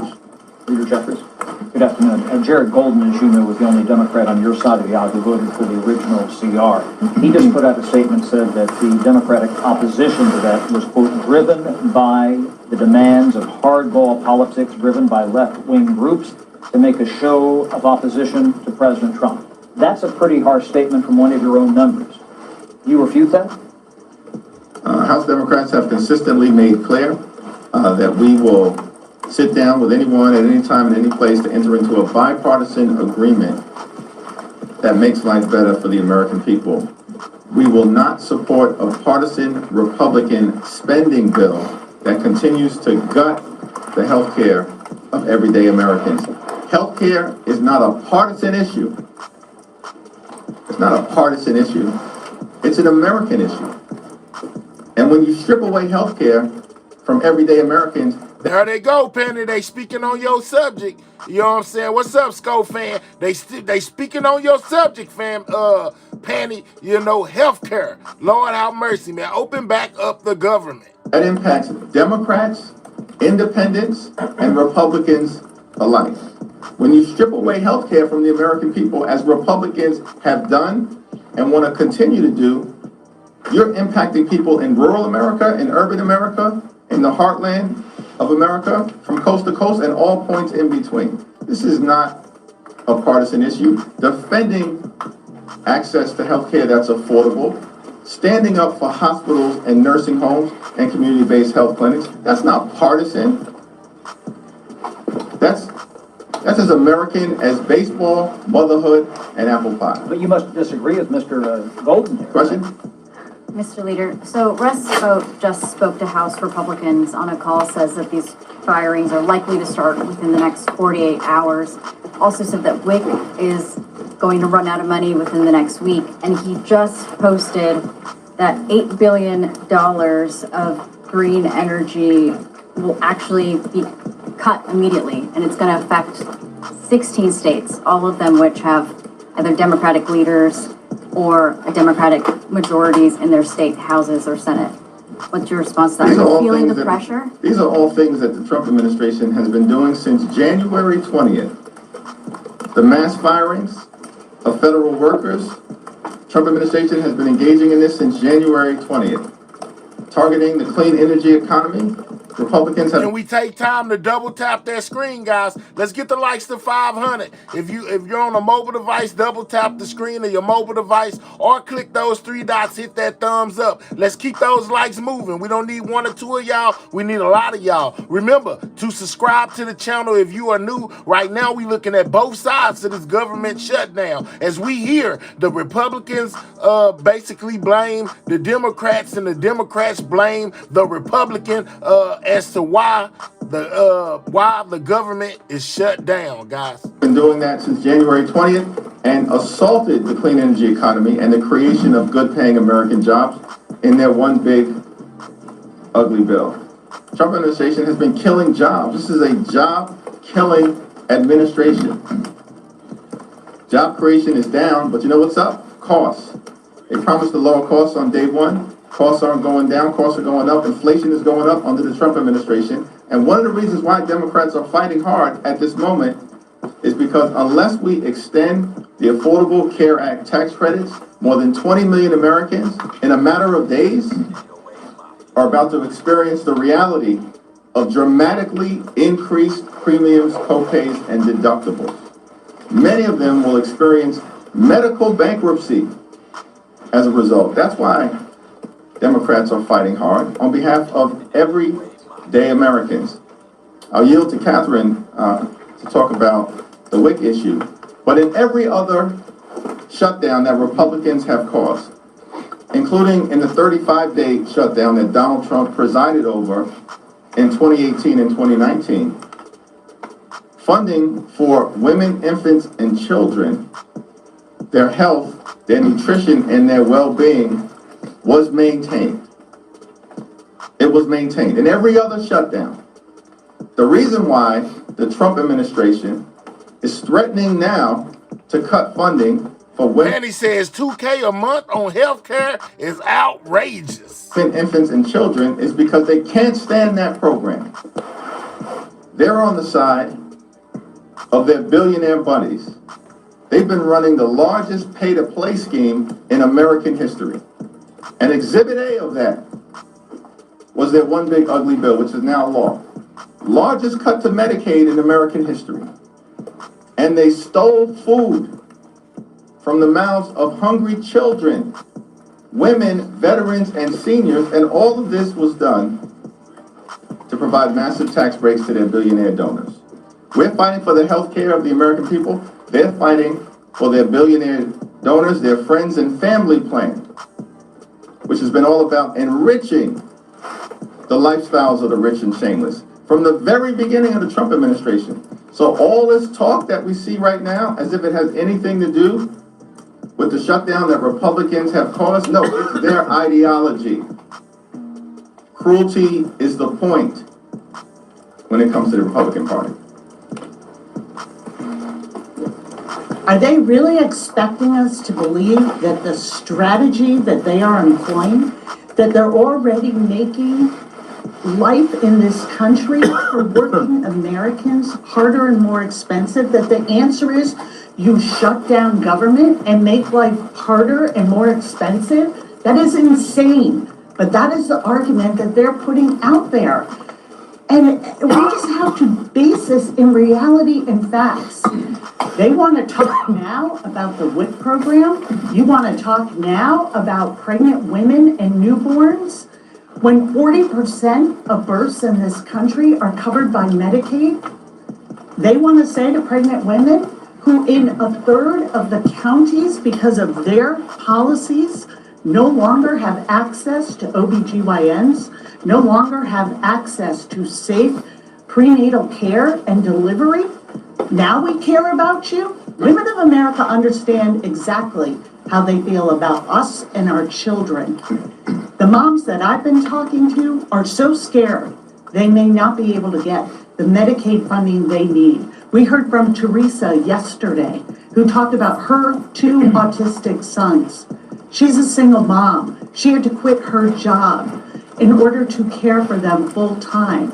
Without Medicaid, she has no idea what she will do. And these stories are repeated over and over in my own district.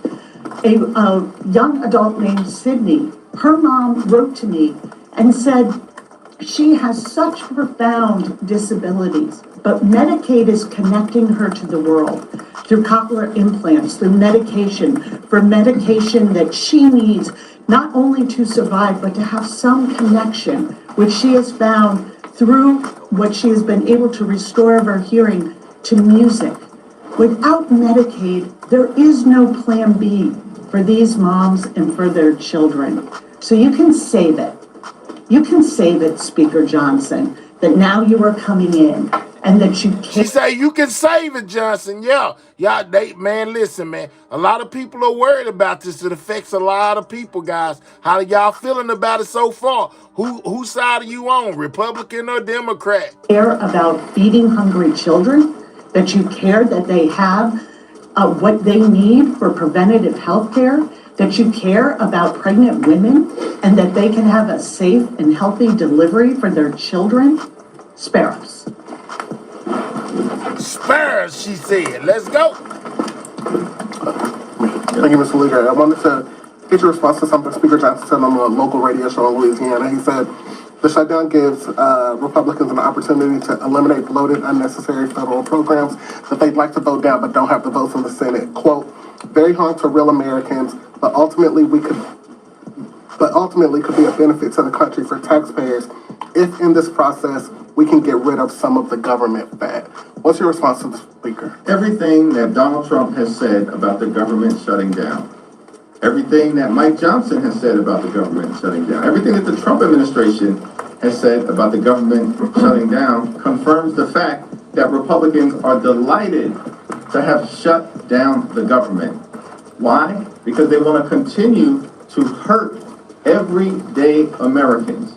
They want to continue to hurt children and families and women and hard-working American taxpayers. And certainly they want to continue to hurt civil servants who in many cases have served this country well, including in uniform for decades. And the Trump administration and Mike Johnson and Donald Trump could care less because cruelty is the point for them, and it's all about rewarding their billionaire donors in every way possible. Democrats are holding firm because we're standing up for the health care of everyday Americans. We're going to do that today, we're going to do that tomorrow, we're going to do that this week, we're going to do that next week, we're going to do that until this issue is resolved. And we address the Republican health care crisis because it's crushing the American people. There were 3 Senate Democrats who voted last night and today for the Republican continuing resolution. Are you confident in Leader Schumer's ability to hold back his caucus from voting for this? All right, we got something. Danny says, this guy is so annoying. Always whining and complaining about the wrong issues. Where's the sombrero? It ain't crushing me. Okay, all right. Yes. You got it. Thank you, Mr. Leader. With United States looking to budget at the moment, how long do you reckon this shutdown will go on? We're here in Washington, D.C. House Democratic leader, the whip, the chair of the caucus. We've been here all week. Republicans are missing in action, nowhere to be found, on vacation, scattered across the country and the world, spewing lies and articulating the Democratic position, but they don't even have the guts to be on Capitol Hill and debate us face to face. They don't even have the guts to do that because they know there's no merit to the Republican position. And it's one of the reasons why, subsequent to that White House meeting, it's been radio silence from the Republicans. Do you think this will go longer than the previous shutdown, though? I think all of us, we're here, certainly Catherine and I, we're here for the shutdown that took place in 2013. It was a 14-day government shutdown until Republicans finally came to their senses that they did not have public support for the cruelty they were inflicting on the American people and then engaged in an unconditional surrender. Donald Trump presided over a 35-day government shutdown. All of us were here at the time, just entering into Democratic leadership. And then finally, Republicans realized the insanity of their position And after 35 days, the government was reopened and they engaged in an unconditional surrender. At this particular time, what we're fighting for is to protect the healthcare of the American people, which has been under relentless assault. These aren't facts and figures.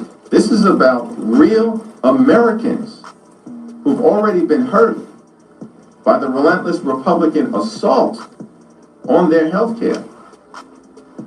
And now they're asking Democrats to participate in doing more damage to the quality of life of everyday Americans. And we're not interested. Just like not a single Democrat voted for the one big ugly bill that enacted the largest cut to Medicaid in America. Somebody down there said, show the data. We tired of hearing talking. We want to see it in black and white. In history, Democrats will not participate in the Republican effort to continue to gut the health care of the American people. Vice President Vance says he wants to have a conversation. We're ready to have a conversation with any high-level member of the Trump administration. They just have to be prepared to act in good faith. Not to talk about it, but to be about it. Which means canceling the cuts, lowering the costs. Lizzie says, so both sides are lying. Yes, allegedly. That's what it's looking like. Everybody is blaming everybody else. Saving the health care of the American people. Let me let Pete Aguilar. The American people are focused on this. They support our efforts to protect their health care funding.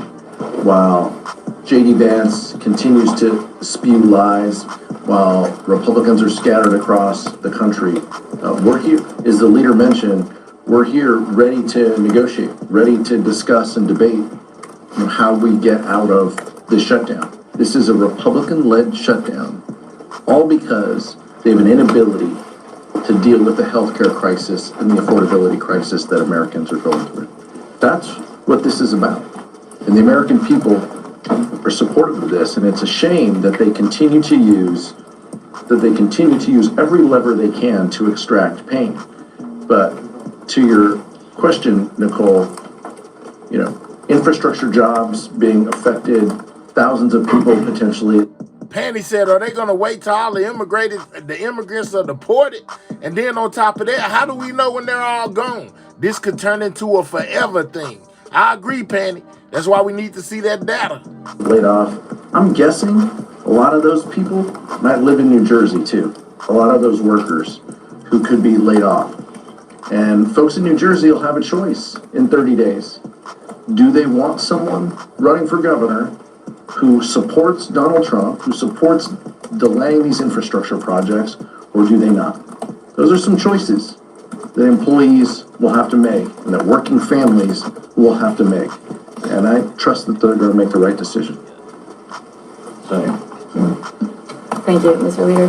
All right. So we heard the Democrat side of things. We heard a little bit from the Republicans. We heard J.D. Vance. We heard just a tiny small bit from Mike Johnson, guys. Well, y'all know that the Republicans weren't going to take this sitting down, right? They most definitely had to voice their opinions as well, right? All right, so let's get to the Republican side of things where Mike Johnson them, and they most definitely came out and spoke their piece. The sad thing about it is that every single bit of this Capitol, we're overlooking the National Mall. It's a beautiful sight that a lot of the American people will not be able to experience today. On a normal day, of course, you have tens of thousands of visitors here, family, you have school groups that come and visit. They walk these grounds. We have about 7,000 people who visit this Capitol each and every day. But today, that's not going to be the case. Today, America's boys and girls will walk up to these doors and they'll see something different, a sign that says closed until further notice. And that's because at midnight, the Democrats followed through on their threat to shut down the United States government.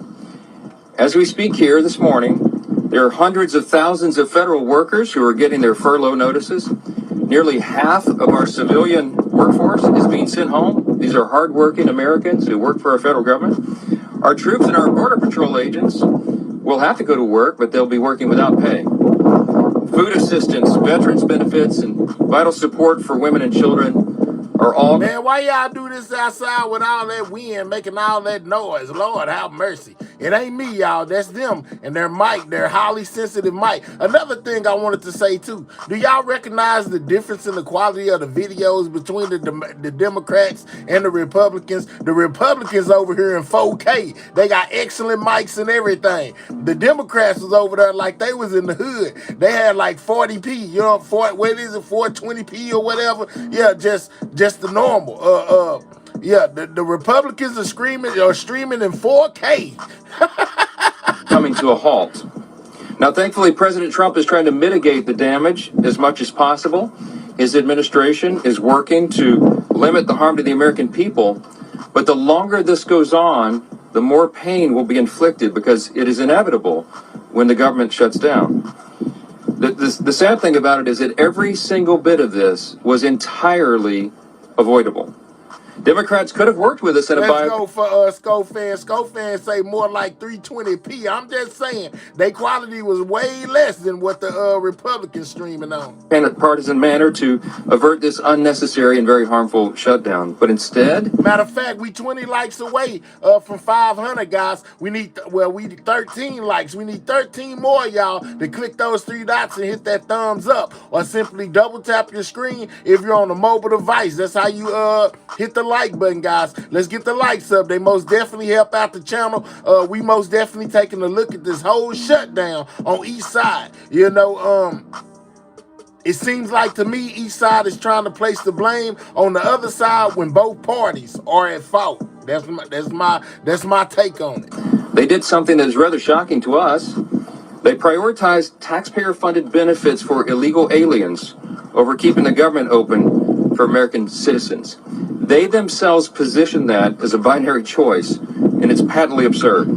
Listen to what the Democrats are demanding. Let's get Chris up out of here. Chris says his sister is trash. We don't appreciate you talking about your family members, Chris. We gonna get you up out of here. You just got deported, sir. We'll holler at you. You're trash. Yeah, and your sister. They demanded in exchange for our simple, clean, 24-page bipartisan continuing resolution, the same one that Chuck Schumer and the Democrats voted for just a few months back in March. In exchange for that, they rejected it and they demanded something else. They wanted us to add over $1.5 trillion in new federal spending, paid for, of course, by hardworking American taxpayers, simply for funding the government at current Biden level spending levels. We are not going to do that. We can't do that. We won't do it. Almost 2 weeks ago, the House did our job. In the House, we passed a common sense, nonpartisan bill to keep the government open. Republicans did our job. We had one Democrat join us there, so it was bipartisan. But every other Democrat in the House voted to shut the government down. And last night, 44 Democrats in the Senate did the same thing. This is a clean resolution. It would simply buy Congress a few more weeks, 7 weeks, to finish the job. Why do we need that time? So that appropriators in both parties can finish their work. They've been restoring regular order. They've passed 12 separate bills out of committee in the House, and the Senate has done its work as well. 3 bills of the 12 passed in each chamber. They don't line up exactly, so there's a conference committee constituted, the first time in years that that's happened. We just need more time because we ran out of clock at the end of the fiscal year, September 30. This is very important to note. Democrats themselves have voted to pass a clean bipartisan CR just like this 13 times in the last few years. During the 4 years of the Biden administration, 13 times this happened. Republicans did the responsible thing, even when we were in the minority, to keep the government open. And today should be no different. There's nothing new in this legislation. There's no poison pill. There's no partisan tricks. There's no gimmicks whatsoever. The only difference... They keep on saying that there's no tricks inside this bill. Like, basically, they presented it the same way that it was, and the Democrats basically still didn't go with it because they wanted to basically ride on Trump in so many ways. You know what I'm saying? They were going against Trump, so even if it was something that they had already voted on and passed, like they said 13 times before, simply because it was Trump and them behind it, they basically turned it down, and that's why we are where we are now. Today is the man who is sitting in the Oval Office. Rather than work with President Trump and Republicans to get this job done, As our party has done repeatedly in the same situation over the years, Democrats want to play political games with the lives and the livelihoods of Americans. The simple truth is Democrats in Congress have dragged our country into another reckless shutdown to satisfy their far-left base. That is the truth. Whether or not the government remains open or reopens is entirely up to them. There's still time for Democrats to pass this clean bipartisan bill that's sitting before them, and we encourage our Democrat colleagues to do that. I certainly pray they'll come to their senses soon and do the right and responsible thing. The reason they will have one more opportunity today is because of the sound leadership that is being provided in the U.S. Senate by our colleagues who are standing here with us. This is a joint press conference, as you know, between leadership, Republican leadership in the House and the Senate. And I'm delighted to yield to my good friend and an extraordinary leader in the Senate, Leader John Thune. All right. Well, thank you, Mr. Speaker, and our House colleagues for doing the work. You sent us a clean, continuing resolution. Unfortunately, we are here this morning in a government shutdown that Democrats wanted. Chuck Schumer, at the behest of a bunch of liberal, far-left activist groups, has walked his Democrat colleagues into a boxed canyon. There's no way out, folks. There's no way out. This could have been avoided. It's totally unavoidable. And everybody's now asking the question, how does this end? Well, it ends when the Senate Democrats pick this bill up, passed by the House of Representatives, and vote for it. It's on the floor of the Senate. We're going to vote later this morning on this. 24 pages. Does this look partisan? Does this look dirty to you? 24 pages to fund the government. Nothing more, nothing less, nothing else. The House kept it simple. We kept it simple in the Senate. This is something, as the Speaker noted, that 13 times in the past Senate Democrats have done when they were in the majority and Joe Biden was in the White House. This is a very straightforward issue. It's not complicated. They want it to end. Vote with us to open up the government by voting this out of the Senate today, putting it on President Trump's desk, and he will sign it into law. President, House Republicans, Senate Republicans, we're all united on this. And what's interesting now is some of the Democrats are joining us. Our vote last night was a bipartisan vote. There were 3 Democrats that came over and voted with us because they know this strategy is a losing one, and it hurts the American people. It's not about who wins or who loses or who gets blamed in all this. It's about the American people. No, it's not. It's all about what you just said. It wasn't about who wins, who loses, and who gets blamed for this. Because both of y'all are blaming each other, and it's really both of y'all fault. And who is hurting this? The American people. Taking the American people hostage in a way that they think benefits them politically, but at the consequence and the cost of what's going to happen to the American families if this government shutdown continues.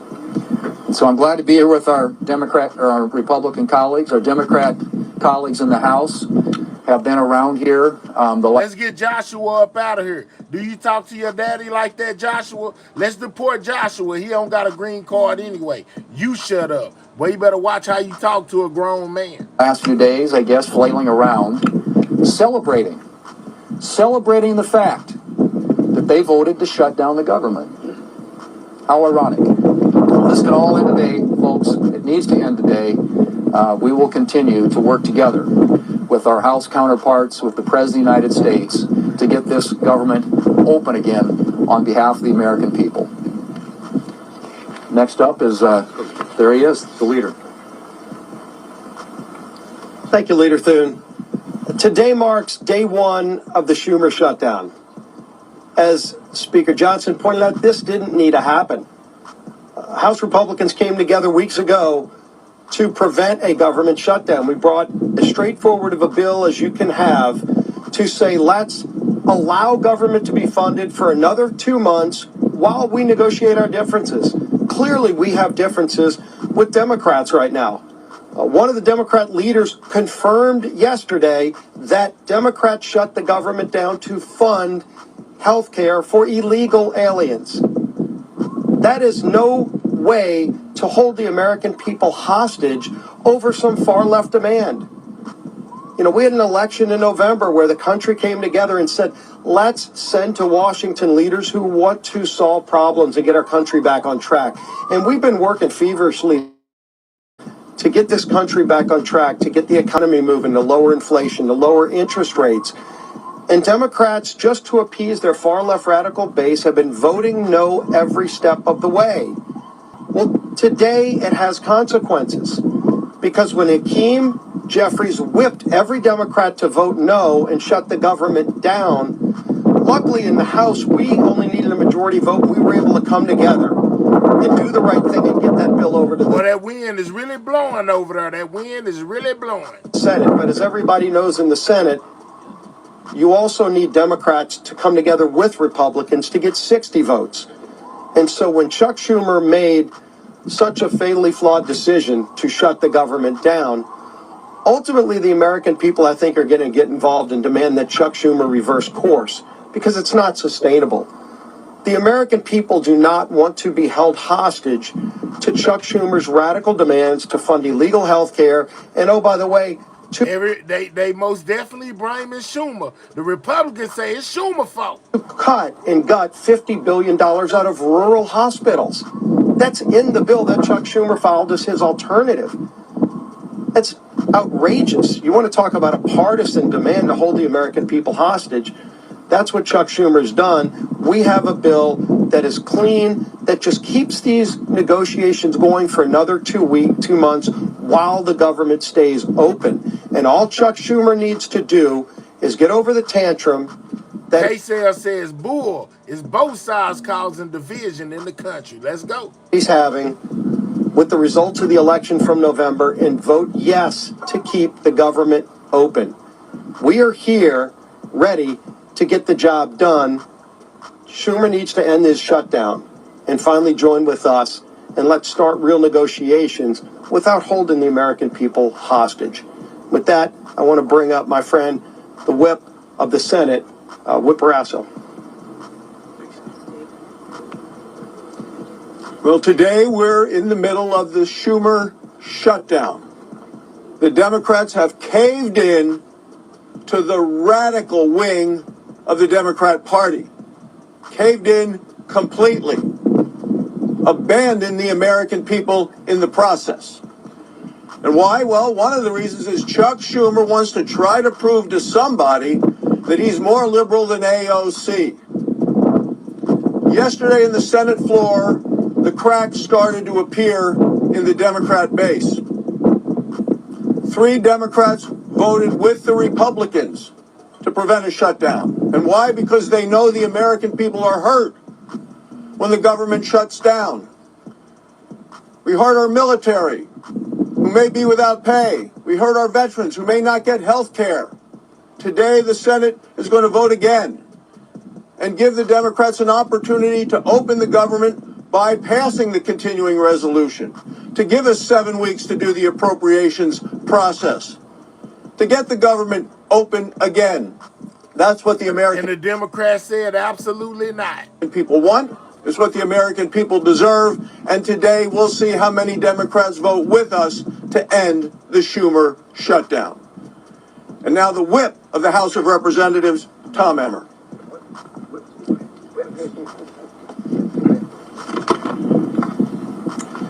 A government shutdown serves no one. Government shutdowns unleash chaos on federal workers, delay pay for service members, and weaken our position on the global stage. To hold these people hostage instead of just letting them do their jobs is so wrong. These aren't my words. These are the words of congressional Democrats over the last 6 years. I hope that they will listen to their own advice for once. Let's be clear about how we got here. Republicans did our job. We did the right and reasonable thing by passing a nonpartisan, clean CR to keep the government open while we work to return the appropriation process to regular order. The reason the government is shut down this morning? is because the Democrats decided they would rather hold our government hostage and issue a $1.5 trillion ransom note of radical demands and then instead of joining Not a ransom note, Lord have mercy. us as we try to govern. Make no mistake, their top priority is not fighting for Americans' health care. Their top priority is picking a fight with President Trump and scoring political points with their far left base in the process. The American people aren't fools, however, and they won't be used as pawns in this ridiculous game. To my colleagues on the other side of the aisle, it's not too late. You can still do the responsible thing by passing our clean CR in the Senate and sending it to President Trump's desk immediately. The time for staged photo ops, selfies, and scripted talking points is over. The time for deliberate action is now. And with that, I'm going to turn it over to Chairman Cotton, our honorary Minnesotan. Well, I want to thank Speaker Johnson and House Republicans for doing their job, passing a simple, straightforward funding bill to keep the government open for 7 weeks. But here we are in a Schumer shutdown. And why are we in a Schumer shutdown? Schumer, guys. That's all we keep hearing. I think we all know the answer to that. Because Chuck Schumer is scared of Alexandria Ocasio-Cortez. And Chuck Schumer is scared of his radical left-wing base. That's why we're in the Schumer shutdown. How do we get out of it?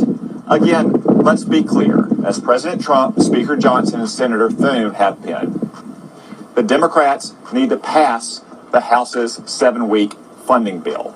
Until then, there's nothing to negotiate. There's no compromises to be had. There's no games. There's no back channels. There's another vote today in the Senate.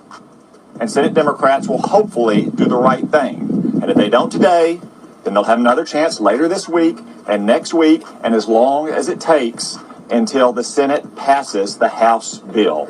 That's the way we will end this needless Schumer shutdown. I now welcome Chairwoman McClain. Well, good morning, everybody. Let me put this as plainly as I... Them were two very tall fellers. The one that just spoke and the other one that spoke before the dude with the bald head spoke. They very tall. They look like they used to play basketball or something. Lord have mercy. Them some tall people. House Republicans voted to keep the government open with a clean CR. Period. End of conversations. No gimmicks, no partisan demands, and yet all but one House Democrat voted no. All but one voted to shut our government down. And why? Because Democrats would rather shovel $1.5 trillion of your hard-earned money into radical projects. Handouts for illegals and climate schemes in foreign countries. Now just think about that for 1 minute. That wind about to blow her away. She better buckle down or something. Lord, that wind's strong. Millions of Americans got up before dawn this morning and will put in 8, 9, 10 hours today and get a paycheck. But you know what? That paycheck is theirs. And Democrats want to waste their paychecks. Listen, Democrats can hold all the press conferences they want. They can spin and lie all day long. But let's get AZ 71 right up out of here. We'll holler at you, AZ. You don't got a green card anyway. Go ahead and get them up out my chat. Go ahead and catch you one of these rocket ships right up out of here. If you don't like what's going on, go find you somewhere else to watch it at, AZ 71. Yeah, you're going to be 71 million miles away from this channel. Get them gone. We'll holler at you, dog. Go ahead and block them, KCL. The press conference won't open the government. The only thing that will is passing the clean, common sense bill that that Republicans have delivered. And I will close with this. The radical Democrats want to use your hard-earned money to fund radical programs. They want to use your hard-earned money to give illegal immigrants free government benefits. And I would say, Chuck Schumer, you might want to check with Maxine Waters because she doesn't think that's a lie. And what do Democrats want to do? They want to use your money to fund climate change in foreign countries, all while taking away money from our rural hospitals. This is not wrong. It's plain insulting. And with that, I'm going to turn it over to my friend, Shelley Moore Capito. Well, I'm the cleanup hitter here, and I'm privileged to be here with the leadership of the House, the Speaker, and... She says she's the cleanup hitter. Man, I pray for these women that this wind don't blow them away. Somebody buckle them down for they be blown far from the podium. Others, and the leadership here in the Senate. The resounding theme that I've heard today is hijack and hostage. The American people are being held hostage, and the process has been totally hijacked. We've heard repeatedly how simple, how nonpartisan, how easy the bill that Leader Thune has shown us today in terms of keeping the government open, how easy that is to vote for, to give us the 7 weeks while we work out our differences. But not only am I on leadership, I'm also on the Senate Appropriations Committee. The process of appropriating has been hijacked. And that's fine for the Democrats, because last year Chuck Schumer did not put one single appropriations bill on the Senate floor. Our leader has put 3 on the Senate floor, and our committee has passed 8 bills out of appropriations. That's the process to get the will of the American people, where their priorities are, where they want to see us as a nation go with spending their hard-earned tax dollars. So while we have held hostage the American people to keep them from doing things that they like touring the Capitol or accessing benefits or the services that are provided by our federal government, they've also hijacked a process that we need to have in order to demonstrate to the American people what we promised them in this election and what President Trump promised them. We're going to go back to regular order. We're going to appropriate the dollars. We're going to be fully transparent. And we're not going to ride on some continuing resolution that spends like President Biden wanted to spend. We're going to put our own imprint on this for the American people. That's what they wanted when they voted us in, and that's what we want to give them. Thank you. I want to thank all the senators for being here with us and the House leadership team. These folks have worked very hard. I really appreciate that context that Chairwoman Moore Capito just added here, reminding everyone that this has been a bipartisan process. The appropriators are doing their work. Republicans are in charge of Congress in both chambers, and we are returning the work of Congress back to regular order. But it takes time to do that. We have to rebuild muscle memory. As noted, Chuck Schumer didn't do that process at all. And so it's a hard work. It takes a lot of time on the calendar, and all we're asking for is a little extra time. We took the liberty this morning to play the highlight reel of everything our Democrat colleagues have said for the last several decades about shutdowns. Use their own words. We'll roll that out. It'll be in the hallway for you later today. You can see that as well. To remind everyone that they always said that shutting the government down would be dangerous, destructive, selfish, and irresponsible. And suddenly now they've changed their tune. Don't buy it. The American people are not buying it. Chuck Schumer was reminded of a New York Times poll that came out yesterday. 65% of respondents are saying to the Democrats, do not shut the government down if you don't get what you want. I think that number is going to rise dramatically as the pain increases, and it is the pain that they have caused. So we'll take a few questions.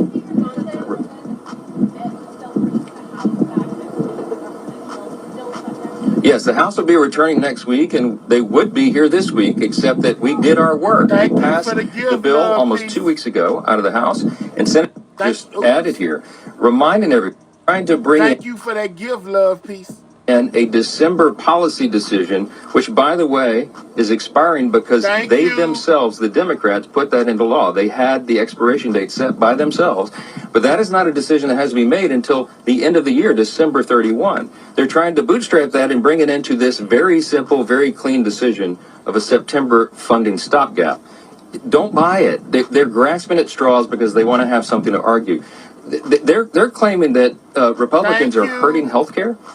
You should go read Chuck Schumer's counter proposal for the CR. We have a clean CR. They have a dirty CR. Okay, and one of the reasons it's so dirty is because shout out to the love, peace. Shout out to the love. Thank you very much. they wanted to cut $50 billion from the rural hospital fund that we all work so hard to put into the American taxpayers' tax cut, American families' tax cut, because the one big beautiful bill handled that. Now, there's something that you might want to think about. Why do they want to cut $50 billion from rural hospitals? Because many of them, most of them, are in red states. I mean, I hate to say it that way, but I can't figure out any other reason they would argue for that. And by the way, if they care so much about health care for the American people, they would not shut the government down. Because you know what stopped today, among the other important programs and services, is women, infants, and children's nutrition programs. They have stopped sustenance for people. Whoop, snap, you know, things of that nature. It's shut down right now, guys. A lot of Americans, a lot of American mothers that depend on the government for assistance will not be getting assistance right now. Healthcare for veterans, medical services, mental health services, all the things that people rely upon. FEMA. How many of you know we're in the middle of hurricane season? There's 2 off the coast of the U.S. right now.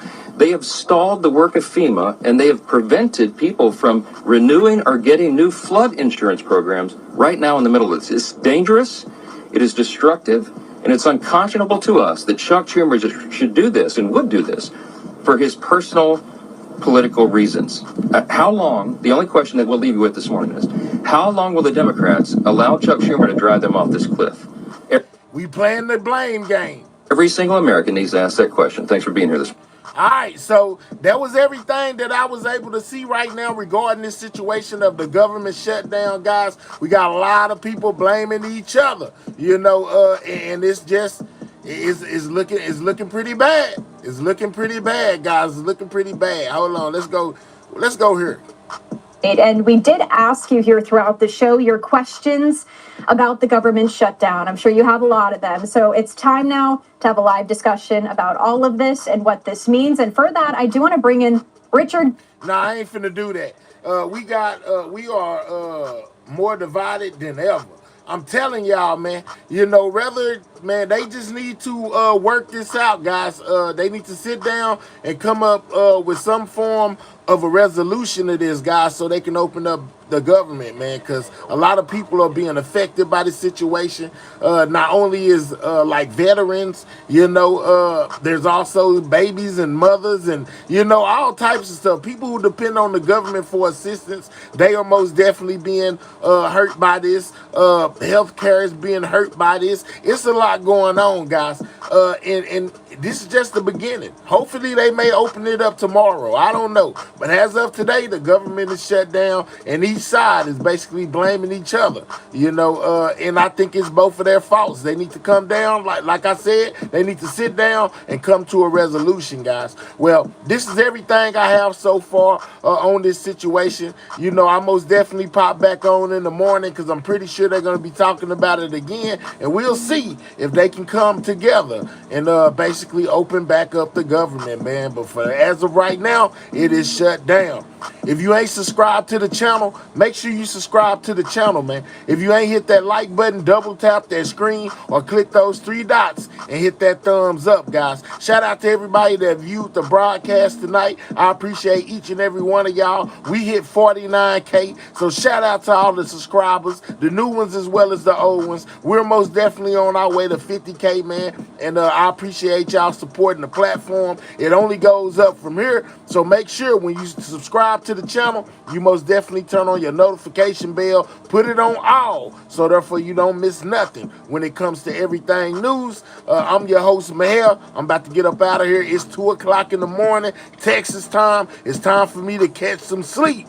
But I just wanted to bring y'all everything I knew on this shutdown, guys. All right, shout out to all the members. Shout out to all my old members as well as the new ones. Shout out to my moderators for keeping this chat running smooth. I know it'd be a lot of people in through here saying a lot of different things, and I just want y'all to know that I appreciate y'all keeping the show running smooth. And with that being said, y'all already know how it go. It's time for me to make my grand exit. Sidewalk gang, check in out. I'll catch y'all on the next one. Y'all be good, man. I'm gone.